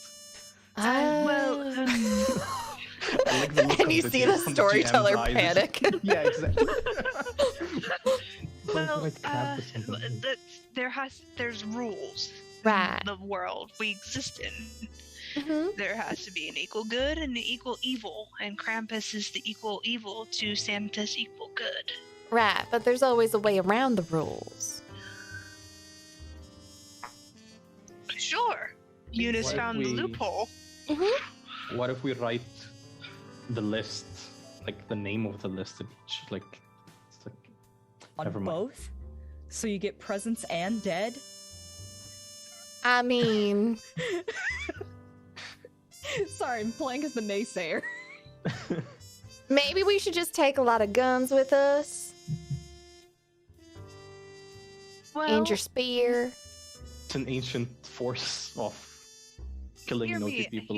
hear me out on this. Uh-huh. Say the professor's doing all of this. I'm pretty sure Krampus doesn't like being forced to do things against their will. So we write the professor's name on the naughty list. Right. But first Unless we're gonna you have to moral. But first we're gonna have to get the naughty list Objection. from the professor. No, first we need to confirm that the professor is bad. I think the professor's bad. The professor might be the person that Cassidy saw in his vision. It no, could that be. was J Bar. This one was You're right. outward. Never mind. Well, I mean, did J Bar I know do the have it written in my professor? notes. Or did That they was just written. live close to one another? Wait a second, we could write on His the good neighbor list. that he doesn't like. So we're saying that the professor is writing on the naughty list? Yeah. Maybe. Actually, yeah, now what Devin's saying adds up, honestly. I Yeah. feel like we're counting our chickens before they've hatched. Is that the saying? I don't think that's the saying. Maybe our eggs No, I are in think too that's many the saying. baskets. I don't know. But I'm going to go ahead and drive now. To Okay. make an omelet, you have to break a few eggs. Does that fit? Can we I just do think all of the Professor- chicken things in one go Yeah. here? You would say was a foul plot. I think that's just a pun, and I don't think we need that kind of attitude right now. Thank you very much. You could Jacqueline. say it's an execution. Your phone goes off. Who? Jacqueline, his phone goes off. It's your investigator friend who you send your sunfishes to. Oh. We didn't come up with a name for him. His name is Alexander. That was the bartender. Oh. Let's go with, let's see, what's another? Let's go with Victor Young. Victor Young. I have trouble saying that in a southern accent, but you know, we'll go with that. Yeah, on the phone. Hey, Jackie. Hi, Victor. What can I do for you? Are you running a case right now with that prophet friend of yours? I am. Yeah, director updated us on that. We got Huh? we got one down here. You got one what? Well, official term guidelines say we can't use victim, but we got a victim down here. Okay, who is it? Don't know per se. Not really much of them left to identify. All right, we are on our way. Yeah, we're gonna wrap up down here. Where whatever you exactly guys is are- down here, honey? Holbrook Drive? Oh, Hollybrooke we're Drive? actually nearby. Can you just hang on 1 second before wrapping up? Pretty please, Yeah. for me. Sure, I can wait out front. Thank you. I'll get you some extra Christmas cookies this year. Thanks. You're welcome. Hangs up the phone. So someone else has died over on Holbrook Drive. So they're holding the body for Someone us. else? We're gonna go take a look at what's left. Hollybrooke Drive. Hollybrooke Drive. That name that just keeps flying out of my head. That's where we're going. The name is the real monster. Hole in the book drive. Got it. It's like what's the NPC in Nexus that I can never remember their name? Oh, there's one in every game.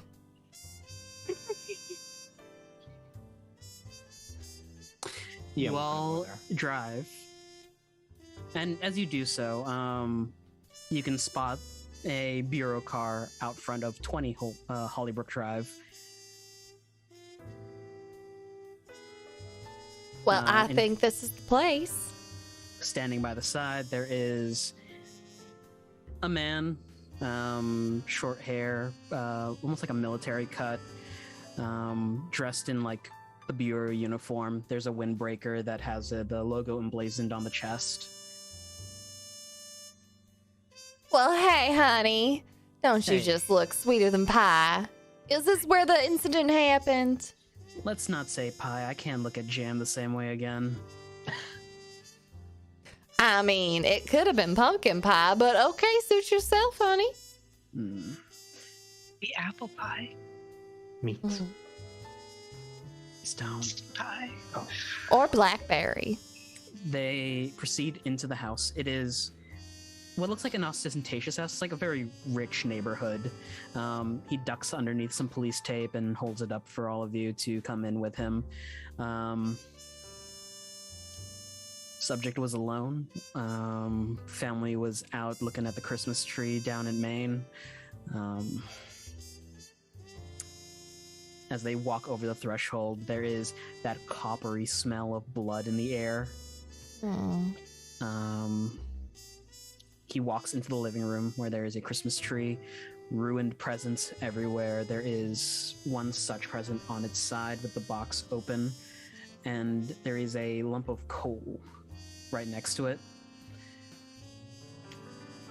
He points up at the wall where you can assume in the victim's blood it just splattered the word naughty. Oh dear. Yeah. This is a weird one. Who lived here? One Amanda Small That and her name. family. That name ring any bells for anyone? We believe what is causing this is just 4 buildings off here. And you all decided to come to this crime scene. Yes. Let's go. I mean, the Let's person collect that your we're looking team. for lives on this street. Here's the thing. We don't know how to stop this particular monster. No. What are we dealing with? Krampus, honey. Krampus. Hmm. The dance band? No, Krampus, With a like K. the evil anti-Santa who comes and, I don't know, terrorizes children. I still don't exactly know what he does. Like Black Christmas, got it. Sure. That's a good movie, yeah. I never saw that one. Oh, it's a great. I think I might have It's gone interesting. to it. I You just should- don't think I watched it. We should move. They actually used proper runes for it, so it was actually pretty historically accurate. as far as incantations. Do you want me to come along with you? Yeah, I was asking if you can like collect your team to help us with if we There. like, break and enter. It was just me investigating here. Oh, Oh, they only There's sent the- one? It's the holidays. Everyone's off. I mean, that's fair. Everybody's Evil getting killed by doesn't take a Krampus. holiday or something. But what did you say, Cassidy? Sorry. Well, do you have Oh. a gun? We can't take the holidays off. People are dying. I don't need a Right. gun. Right. Fantastic. Cassidy, are you done with your coffee? Never. You done enough? I'm done with this one. Takes it, dumps out the coffee grounds into her hand. Thanks. You know, I've heard about you. That's some weird magic. You know, don't get into it. She picks through the trash too. Look, Victor. it works. Ducks underneath One. the police tape again and starts heading out. Wands aren't good. They do not conduct magic right. Whatever you say, honey. Whatever you say. I don't have time to make my own wands. Coffee grounds work just as well. We should head to Wanders 16. down to number 16 with coffee grounds in her hand. Yeah, once again, this is a nice neighborhood. It's a very ostentatious looking house. Like, you'd have to drive down the drive to get the male looking house. And as you proceed, you feel it getting colder with each step. It's getting a little bit nippy in here for anyone else. I'm just getting an absolute chill.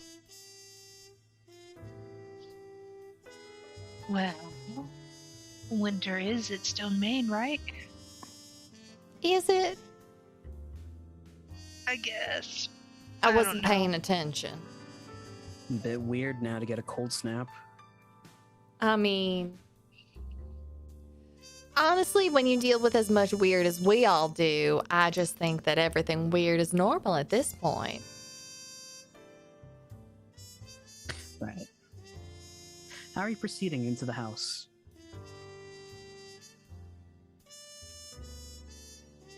The Cassidy, ready to commit another crime? Who wants to go first? What kind of crime? Crime. Places a rock in Cassidy's hand and points to one of the windows. We can. Biggest one you can be- hit. I'm already. Can we? No, wait. Cassidy looks please. down at the rock, looks back Wait. up at Devin. We've Throw just it. now learned that getting put on the naughty list is lethal. Oh, I'll do it if you want me to. No. Do it. I'm already bad with the. Let's not. No noise. Holding Real Cassidy, go. holding rock I away. want to lose my job. You won't lose your job, Eunice. We never is the- lose our jobs. What You is the say point that. of throwing a rock? You want to break Distraction. into the place? What? No, you distract up front, we'll go in back. You're What are we fast. distracting? Why are we distracting? Why can't we just walk What up are to we the door? distracting? As you are all arguing, Victor walks up to the front of the door, jiggles it a little, and it swings open. That's boring. Thank you. Oh, we don't even have to break and enter this time. We can just enter. That's no fun. We did. You know, for a thing that's kind of time sensitive from what I hear, you all like to muck about. What do keep on saying? We have checked Cassidy's phone 7 hours. All right, y'all, let's just go.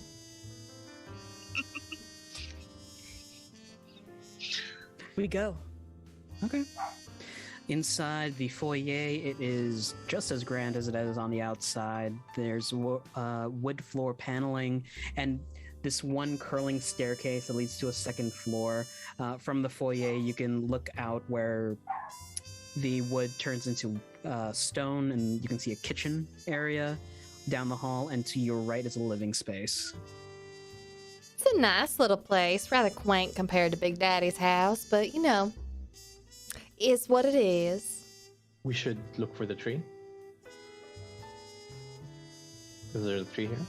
And some gifts under it? Yeah, the living room is decorated with the Christmas fixings. Mm-hmm.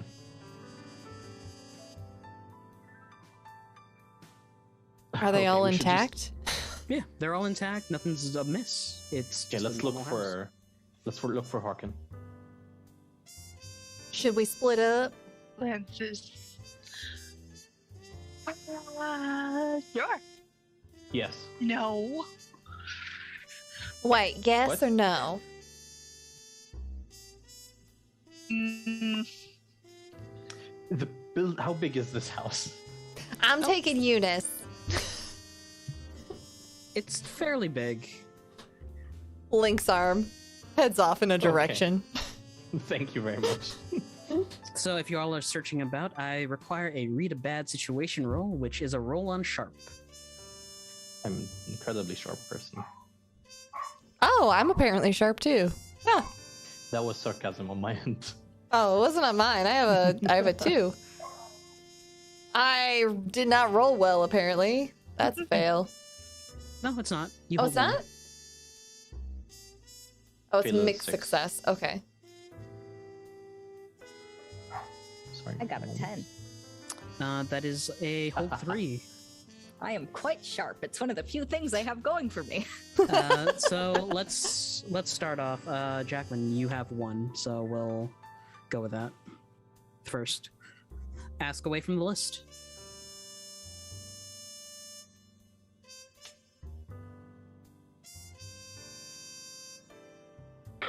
Starting with Jacqueline. Yes. What is the list? I'm It is sorry, I in don't have it handout open up. 1. It's on handout 1. What's the best way in is a question. What's the best way out? Are there any dangers we haven't noticed? What's the biggest threat? What's most vulnerable to me? And oh, there it is. This stuff is actually even on the character sheet itself. If there's a drop down right underneath your look on the character sheet for Hunter's Moves reference, Okay. and also has buttons that you can hit to roll. It's in Zoom now as well, so it's everywhere. Thank you. can't miss it. Y'all are fantastic. Every time I look around, who shut my See, moves reference? how many do I ask, guys? 2? 1? Ask 1. 1? Are there any dangers we haven't noticed? I feel like that's a really important question to ask. There is one danger that you did not notice on your way in. There is a cat sitting on the top of the stairs. Wouldn't want to trip over that. Oh, y'all look out for the little kitty cat at the top of the stairs. You know, like, yeah. Like, meow.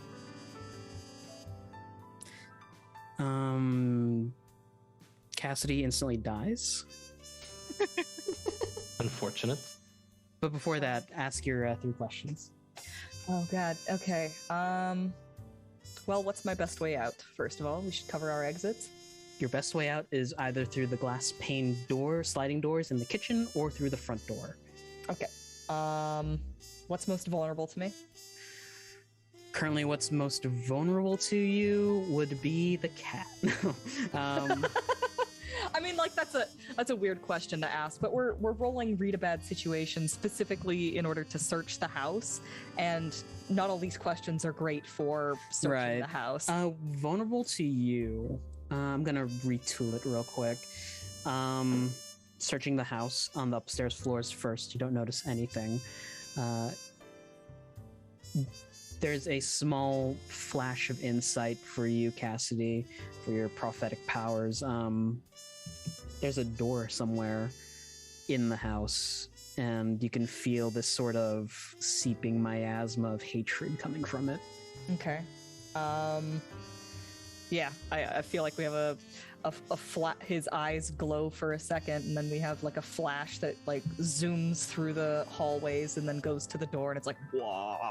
It's literally like you're on the second floor by the bathroom. It zips out up and over the banister, around into the kitchen, and then into the garage. Past the garage, there's another door that looks like a door. Okay. And for my third question, what's the best way to protect the victims? The best way to protect the victims is to get the goddamn scroll. Yeah, I figured. Okay. Kaz comes out of it and says, "This way." Okie Starts walking before he forgets where it is. You all follow Cass down the stairs, past the cat, around the corner, through the garage, and to this plainly white painted door.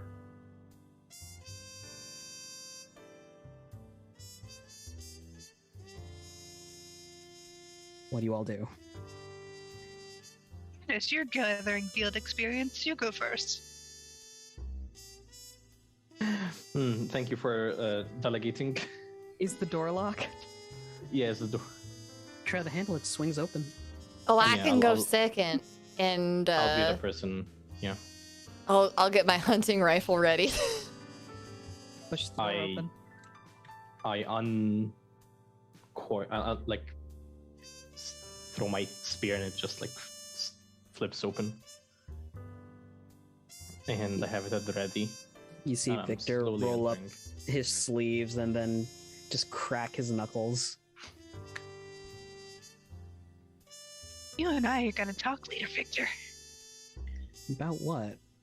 What you do as the coffee grounds form runes across your hands. It's gonna be fun. Uh-huh. You know, if you push your sleeves up a little higher, your biceps will be really nicely highlighted. Oh, don't worry about the sleeves. I got another one in the car.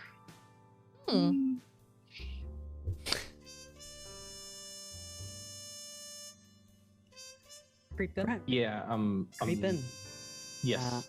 As you creep in, there is a landing that leads to a set of stairs that go downward. And Great. from downward, there is a faint pulsing of light that mixes this green, white, and red that flash in sequence.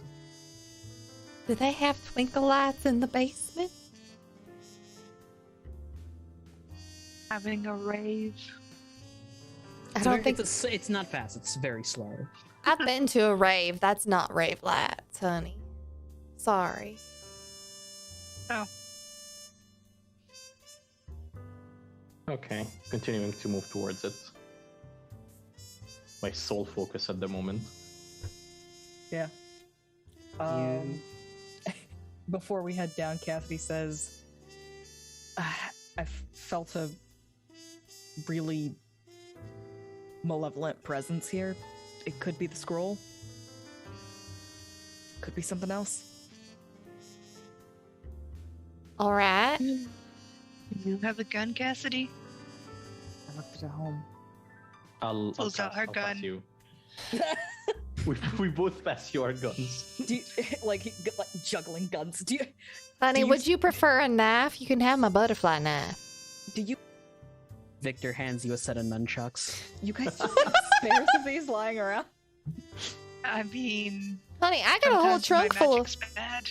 I got a whole trunk full of weapons too, so you know. He'll take a gun and Who walks into work leaving their gun at home? Now it's a revolver, Cassidy. You shoot, and it has kickback now. Okay, good. Also, you have 5 shots. what happened to the first one? And some revolvers are made with 5 shots. Yeah. Would you prefer a 9mm? I have 9mm on my character sheet, so that might be easier. Yeah, I'll give you mine instead. Puts the revolver away. Wings, I love this character. Has a gun, doesn't bring it.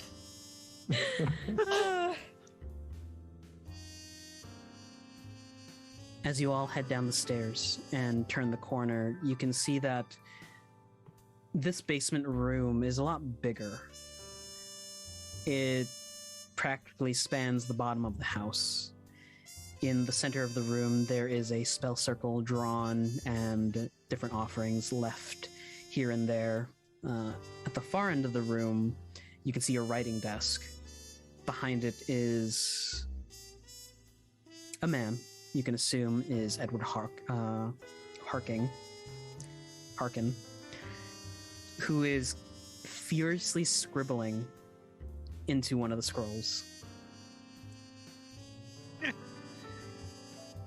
Well, you're not practicing white magic. Mr. You're- Harkin. Who are you? I was gonna try and sneak and subdue him. Why are you? Were we sneaking? I missed I that. thought Yeah, his head snaps up at the call. Hey there, Mr. Harkin. What are you doing in my house? We want waffle fries. We are trying to make sure incredibly horrible events do not come to pass. You seem like a very, you're a man of science, very reasonable. Don't want that either, do you? Mm-mm. No, he's a museum curator. They are definitely not of science. Oh, really? Unless they work at the Science Museum. Devin. I thought they were all about science. No, that's the Science Museum. Okay. Looks. I'm continuing to approach him slowly. Yeah, as you do so, he squints. Eunice Albadabi, Devin Greensbury, Jacqueline Bauer, Cassidy Blues, you're all on the naughty list. Oh, I did make the naughty list. I was so worried that I wasn't on the naughty list. I was wondering Yeah, how I just couldn't like- be on it. You got my name wrong, but you can just look at me and tell what my name is. Oh, Al-Dahabi. Yes. I apologize. That was me reading really fast. I know, but I'm just taking it in character. No, I've seen all of your names. I can associate it with you. Check my name again. Pardon? Check my name again. Looks down. At the list. What? Dropkick. No, I'm. Cassie sprints across the room, dropkicks. Just No, fuck this this is not. shit up. Yeah. Sorry. Oh, please. He holds up a hand. Don't move any further. If I make one mark, all of you will be dead. Just one mark? Who's I Mark? mean, I have a very long name. Do you have to get my whole name? Because technically I have 2 first names. Ah, boy. Trying to check your. Look, if there's one thing You can take Jacqueline's it good from at, my it's stalling for time, honey. Professor, you don't want to continue down this road. I've seen this road. You don't want to be down there. Give me a charm then to manipulate someone. Okay.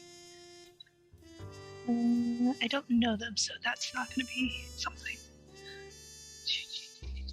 Can I help? Yeah, roll me a cool.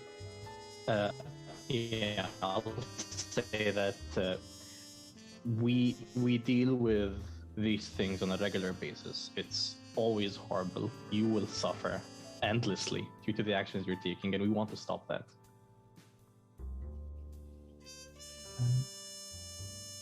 Ooh. Okay. Baby. So that's a plus You 2 get a to you, plus Devin. 2. A plus 2. Two. Okay.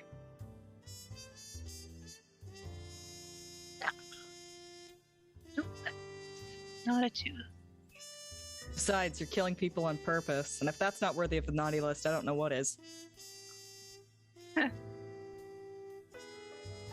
I got an 11.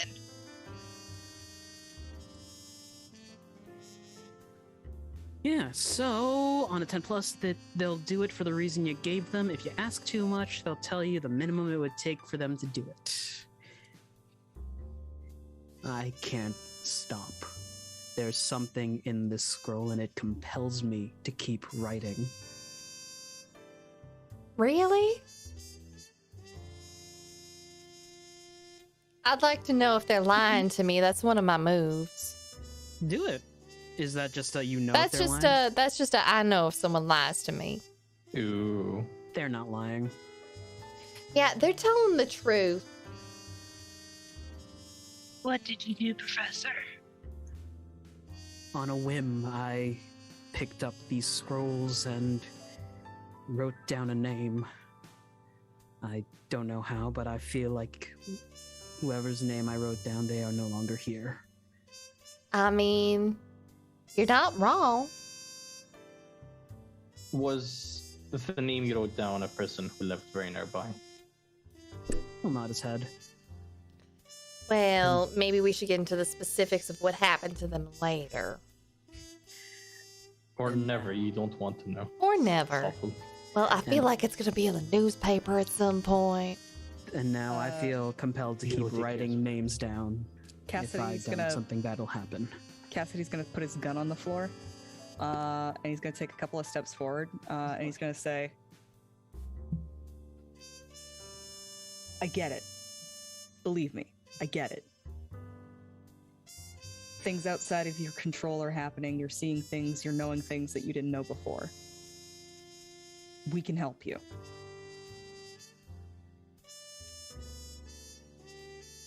How, pray tell, can you do that?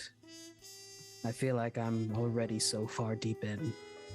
Well, It's just easier to keep going. for starters, we can go ahead and, just continue to keep your mind off things so that you just don't have time to write. Like this one time, I was trying to get into a football game and I didn't have tickets to the game, and Jacqueline's just going to stall for time to try and get Cassidy time to move closer and closer to our target and scroll. I'll whisper to Cassidy that you grab the scroll. I'll grab him. So anyways, there I was at the gate, no ticket, but I really needed to get in. It was our college homecoming game.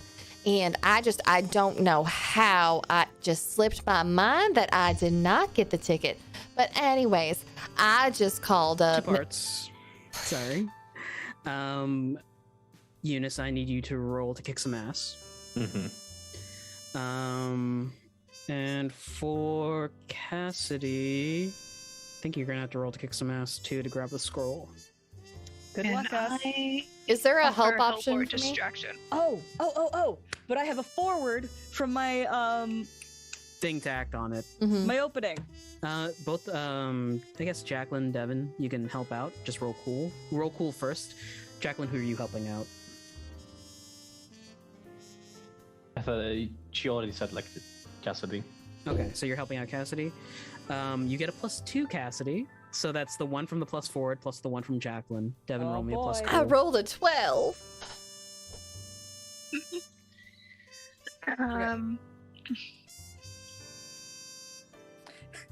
Well, Help. could mine possibly be an act under pressure? It's not better for me, it's worse, but this If you want, yeah, go ahead. I mean, this might actually be an act under pressure. Devin, are you helping or just watching? Yeah, I was waiting for things to be resolved first. So you're going to be helping Eunice on this one, so I need you to roll now. Okay. Ooh. Eunice, you get a +1. So Cassidy, under pressure, Eunice kicks some ass. Alright, I'm gonna do it. 10. Okay. 9. 9 on a 7+. You and whatever you're fighting inflict harm on each other based on the established dangers in the game. So you're in particular, you want to disarm them, basically. Definitely. If they're holding a quill, that's the first thing, or a pen, I mean. That's the first thing I want to get out of them. You're going to grab them. There is a tussle of movement. Both Cassidy and you are in motion at the same time. The quill strikes the page.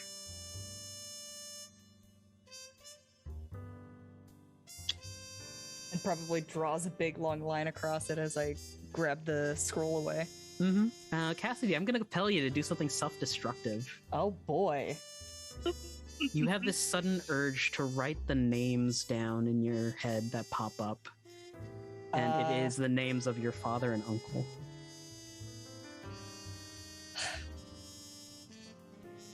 They're both naughty? No, you're being Uncle. compelled to write these. Oh, well, I mean, but like, I feel like this thing knows what's naughty. Does this thing not know it's naughty? Everyone's a little naughty. Conversation with Jim. It's hard to be good in this day and age. All right, cool. I'm gonna resist. All right. The hunger grows. Well, I lose the ability to use my powers. For the time being. Yoink! You feel sort of weakened as you grab the scroll, as if your powers are being sucked into the scroll itself. And yeah, that'll be fun later. But hey, we got a mark to go for. The mark is on you, Eunice, as there's a pause in the action and a breath is held. There is a jingling, and a present plops into the middle of the room. I push Harkin away and like just ready myself. The box top bursts open as this hairy, shadowy, gnarled claw comes and strikes you across the chest. You take 2 harm, resisted by armor. Yes, so I take 1.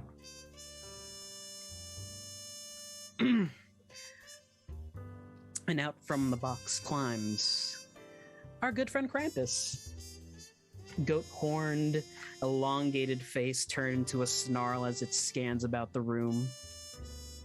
And just this guttural, naughty.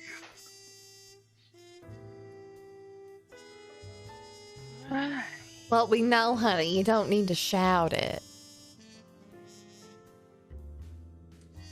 Victor is going to hang back real quick and assess the situation. So, what are we doing? I'd like to try and shoot Krampus with my hunting rifle. Okay. That's about all I'm good for. Victor gives you a nod of his head, and there is the sound of cloth ripping as this basement was already cramped enough, but now you got a fucking werehorse in here. A werewolf? I'm sorry, what? We'll get into that after the show, but think werewolf, but horse head, as he charges forward and starts grappling with Krampus. Wait, is this Victor? No. No, we'll get into it later. We'll get into it later. I'm confused. Okay. In Filipino culture, there is a mythical creature known as a tikbalang, which is a werehorse, basically. Okay. Ooh. And They it's have, not like- Victor? They have like genie powers, but like whatever. Okay. I'm still very confused, but okay. What do I need to roll to hit this thing? Roll to kick some ass. This is definitely Alright, kicking that's some plus ass. what? It's Tough. plus tough, and give yourself a +1 since Victor's helping. Cool. I have a -1, so that's gonna make it a flat roll. A 1! Beautiful. What? Gorgeous. Make sure to mark experience for this one shot. For this one shot, kick some ass. On a 7+.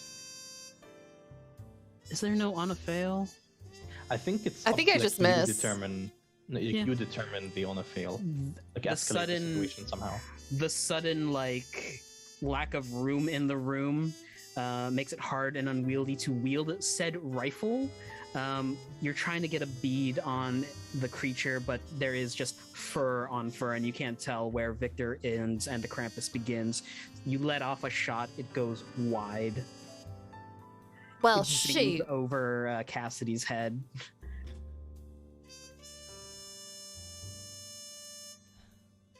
Well, all of my hunting experience did not prepare me for this, obviously. Who's up next? I still have the nice list, I think. I want to throw it to Devon. And I'll say, figure something out. And I'll throw myself at Krampus as well. Roll to kick some ass. Where's my sheet?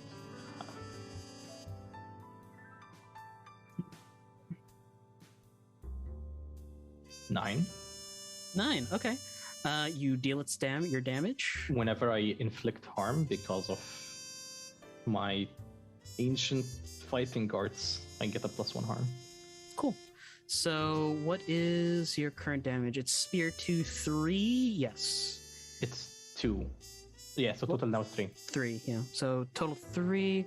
You stab into Krampus as Victor exposes a part of the flesh and kind of pin them down.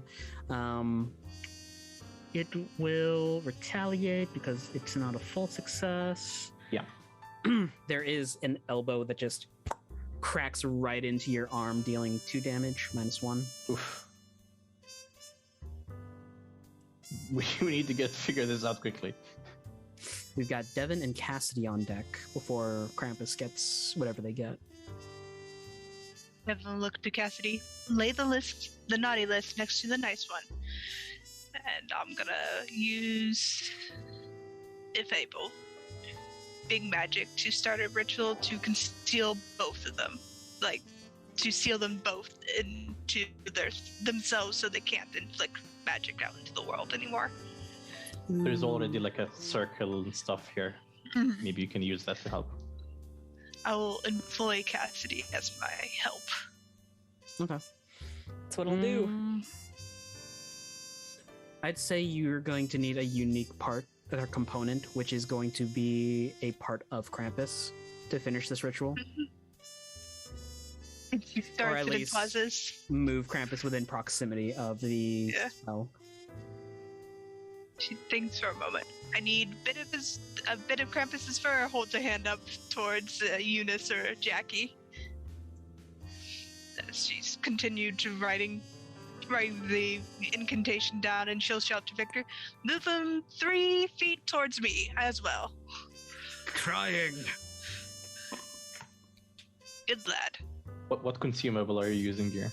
Charcoal?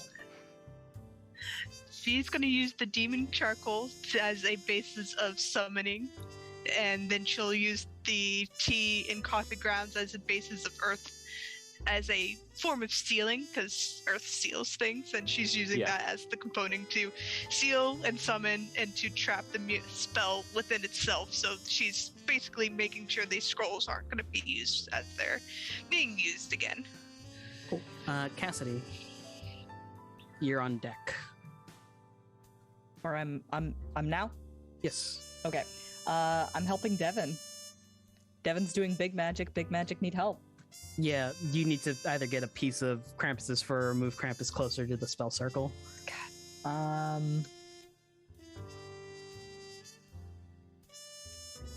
Take out my knife. There is a gun. Yeah, but a gun doesn't get fur, does it? Shwink. I'm gonna step forward and try and question my life choices to how I got to this point and try and slice off some fur. That's act under pressure. I'm gonna wait until Krampus and Victor are grappling and then get in before they are no longer grappling. Yeah, that's act under pressure. Cool. I'm not good at this at all. Pressure. I got a 7. 7. I give you a worse outcome, a hard choice, or a price to pay. Yeah. Pressure. Oh no. Do I choose which one of those things you give me, or No, it says the keeper. Okay, well you have a decision to make there, friend. Oh, I know exactly what I'm gonna do. You get in and just quickly slash at some fur, grabbing it. You toss it over to Devin. Catch it, and there's just a string between the fur and the circle, and there's just a glow of light. Roll me some magic. Yup. Go big or go home. When I'm using magic and I go for big magic, I get a +1 ongoing for that magic roll. Mm-hmm. All right. Here we go. Yep, weird default, submit. It's a 1, cool. 9. There is some kickback on that, I believe. Mm-hmm. I think a glitch or something? Yes. The effect is weakened. The effect is of a short duration. You take 1 harm. The magic draws immediate, unwelcome attention, and one last is it has a problematic side effect. Man, let's just do. I can afford 1 harm to myself, so we'll do that. Sure. As you finish off the spell and pull the twine taut, there is a moment where basically like the spell backlash feeds into your mind and you get a splitting headache. And just slam my hands down onto the circle. Slam your hands down. There's a moment where Victor shrugs off the Krampus monster and then looks down at himself and looks over to you before he gets decked right in the chest and sent flying. As he is punched, the visage of the werehorse drops and he slams into the wall. Cassidy, it looks like you ripped some of Victor's fur off. Looks to Cassidy. Well, alright. Gets back up, pulling the coffee grounds back into her hand. Balls. Have you got to start over now?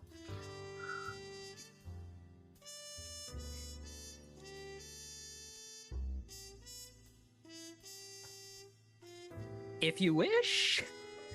Try writing its name in the naughty list.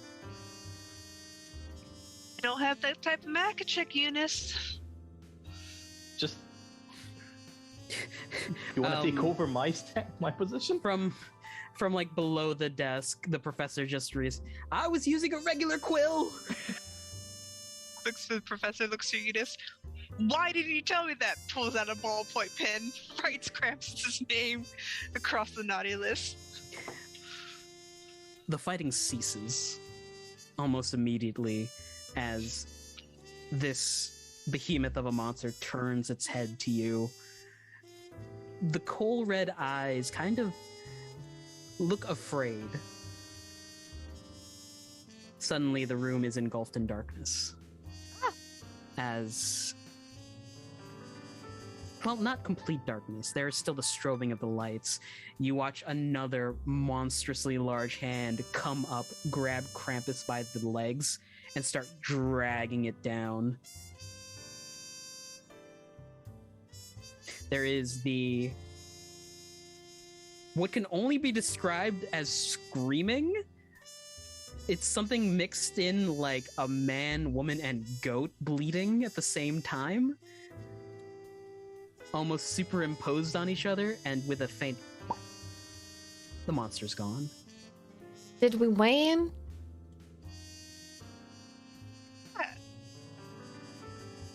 That was both harder and easier than I thought it would be. I agree, and I'm not sure how that is. Yeah, I'm alive too, I guess. Sorry, Victor. So are you like a werepony? Kind of. Huh. We're gonna have to get coffee and talk about that sometime. Sure. No All more right. sunfish. What? He begins to rub his chest as he walks out of the basement. What did he say about fish? Scrolls. No more sunfish. Fish, lionfish, tucks the scroll into her bag. I am And I in just a lot of pain. Slaps Eunice's shoulder. You're fine. Ah! What about me? What Oh, about yeah. you? Pulls the professor up. There's some like You're gonna civilian get protocols, debriefed. right? Yeah. You're gonna get debriefed, Professor. You're gonna talk to our bureau, or you're gonna come work for us for a bit, okay? Okay. Cool. You're safe. You never had a now. choice matter. Let's go. It's like you're safe now, whether you like it or not. Don't worry, we have an excellent benefits package. The medical and dental are just out of this world. 401k is nice too. It's alright. Get a Our way 401k out. at the museum. Can I pet the cat on the way out? Because The cat hops off the bottom step to follow you. You are taking their owner. But yeah, the drive back is a little cramped unless someone is willing to ride with Victor, who has changed into some fresh clothing. You are all debriefed about the situation at hand. There is some headaches concerning the museum and your attempted robbery of it. Which, I will stay adamant about the decision we made. We needed that scroll immediately. which Angela is just rubbing the sides of her head. The professor goes on to work down in the archives room, and the scrolls are tucked away within the massive vault that is the Bureau's artifact room. And as we close, you all look out the window. Faint snow is falling on the radio. Tragic break-in over on Hollybrooke Drive. The situation has escalated. The murderer is still wanted. If you have any information regarding this crime, please call Crime Stoppers at a number is given. Up next, Mariah Carey, All I Want for Christmas Is You. And that's where we're gonna end. Just We've so gone you all over- know, I got you all a gift card to Sears. Yours Is doesn't it the- exist anymore. Is It a does in this Thanks, world. No thanks, I'm already a seer. It's very good. Whew. Good job, everybody. That was a lot of fun. Thank you so much for running that, RJ. Do you want to take us through our outros? Hey everybody, I'm RJ, and you can catch me on the interweb somewhere, but you know what? I'm not here to talk about that. I'm here to talk about charities of choice. And my charity of choice is Unicorn Riot. Sorry, I've been talking all night. Unicorn Riot is a media collective who reports on right-wing events and systems of economic and social inequalities within the US. Get your media unfiltered because you gotta know what's going on where you live. Next up, let's go with Jen. We'll go with the order we introduced in. That's me. Hey everybody, I'm Wings. The charity I'm shouting out tonight is Special Effect. Special Effect is a UK-based charity that focuses on making video games accessible to people with physical disabilities. From modified joypads to eye control technology, Special Effect uses various methods to make games more inclusive so everyone gets to play. Next up is Mabruk. Yeah. I'm helming the Palestinian Children's Relief Fund. As you all know, with the horrible atrocities currently occurring in Palestine, one of the main victims are the children suffering from physical and psychological trauma. This charity aims to help support and protect them. If you cannot help financially, next best thing is to educate yourself about what's happening. Do please check out decolonizepalestine.com. We can find like a wonderfully detailed FAQ basically about the ongoings over there. Thank you. Next up, we've got Jen. Hi, I'm Jen, and I champion the UK Society of Alzheimer's Charity Fund. They are a nonprofit organization that focuses on finding a cure for Alzheimer's and dementia. They provide a online counseling resource. They provide a wealth of information towards how to help your loved ones during COVID and how to meet others who might be going through the same thing. So they're a good charity to check them out. Thanks, Jen. And finally, let us not forget our lovely showrunner, Sarah, the Hype Goblin. Hey y'all, I am Sarah, and as always, my charity that I love to champion on this channel is the TrevorProject.org. It is the charity that we donate to every single time I get a Twitch payout, thanks to this wonderful community that we have here on Twitch and on YouTube, and also over on Discord. Link for the Discord going up now in chat if you'd like to check us out. I post all of our charity donations there. We recently donated $181 to TrevorProject.org today. They provide crisis counseling support to the LGBTQIA plus youth community, as well as providing a ton of wonderful and easy to understand educational resources. If you have any question about LGBT issues, the community, down to very specific categories, they have it. And it is written by the community, and for those outside the community as well. And they provide a wonderful, welcoming community of their own. Great organization. We love to support them. And with that, we are going to go ahead and go into our final goodbyes, because I know it's late for some of us at this table. So don't forget, drink some water. Hydration's important. If you haven't had a healthy snack today, go ahead and get yourself a healthy snack. If you've forgotten to take your meds and you need to do so, be kind to yourself. Be gentle on yourself. We all forget sometimes. Go ahead and do that now if it's applicable to you. And last but not least, if there's someone in the world who is important to you, go out and tell them that they are important to you and that you care about them, because that is very important to tell people. And sometimes we assume that people know that we care about them, but it's always nice to say. And with that, we're going to go ahead and wave. Wait. What? I had a thing. Sorry. Could we raid Cyberwolf 1201? They are currently doing a charity event where their company is matching them in donation goals. That's so cool. Hell yeah, we'll do that. Okay, we're going to go to our end screen. Y'all stay here on Twitch chat. We are going to be raiding Cyberwolf 1201. Wonderful friend of the channel, wonderful human.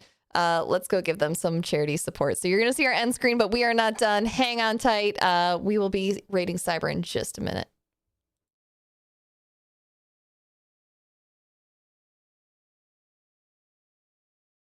Appreciate you. The notification.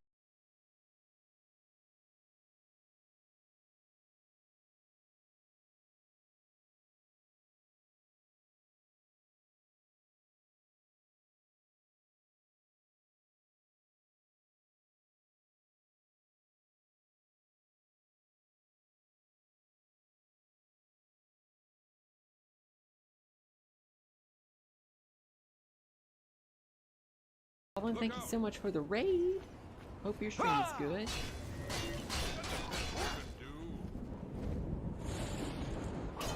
Okay, set. Boy.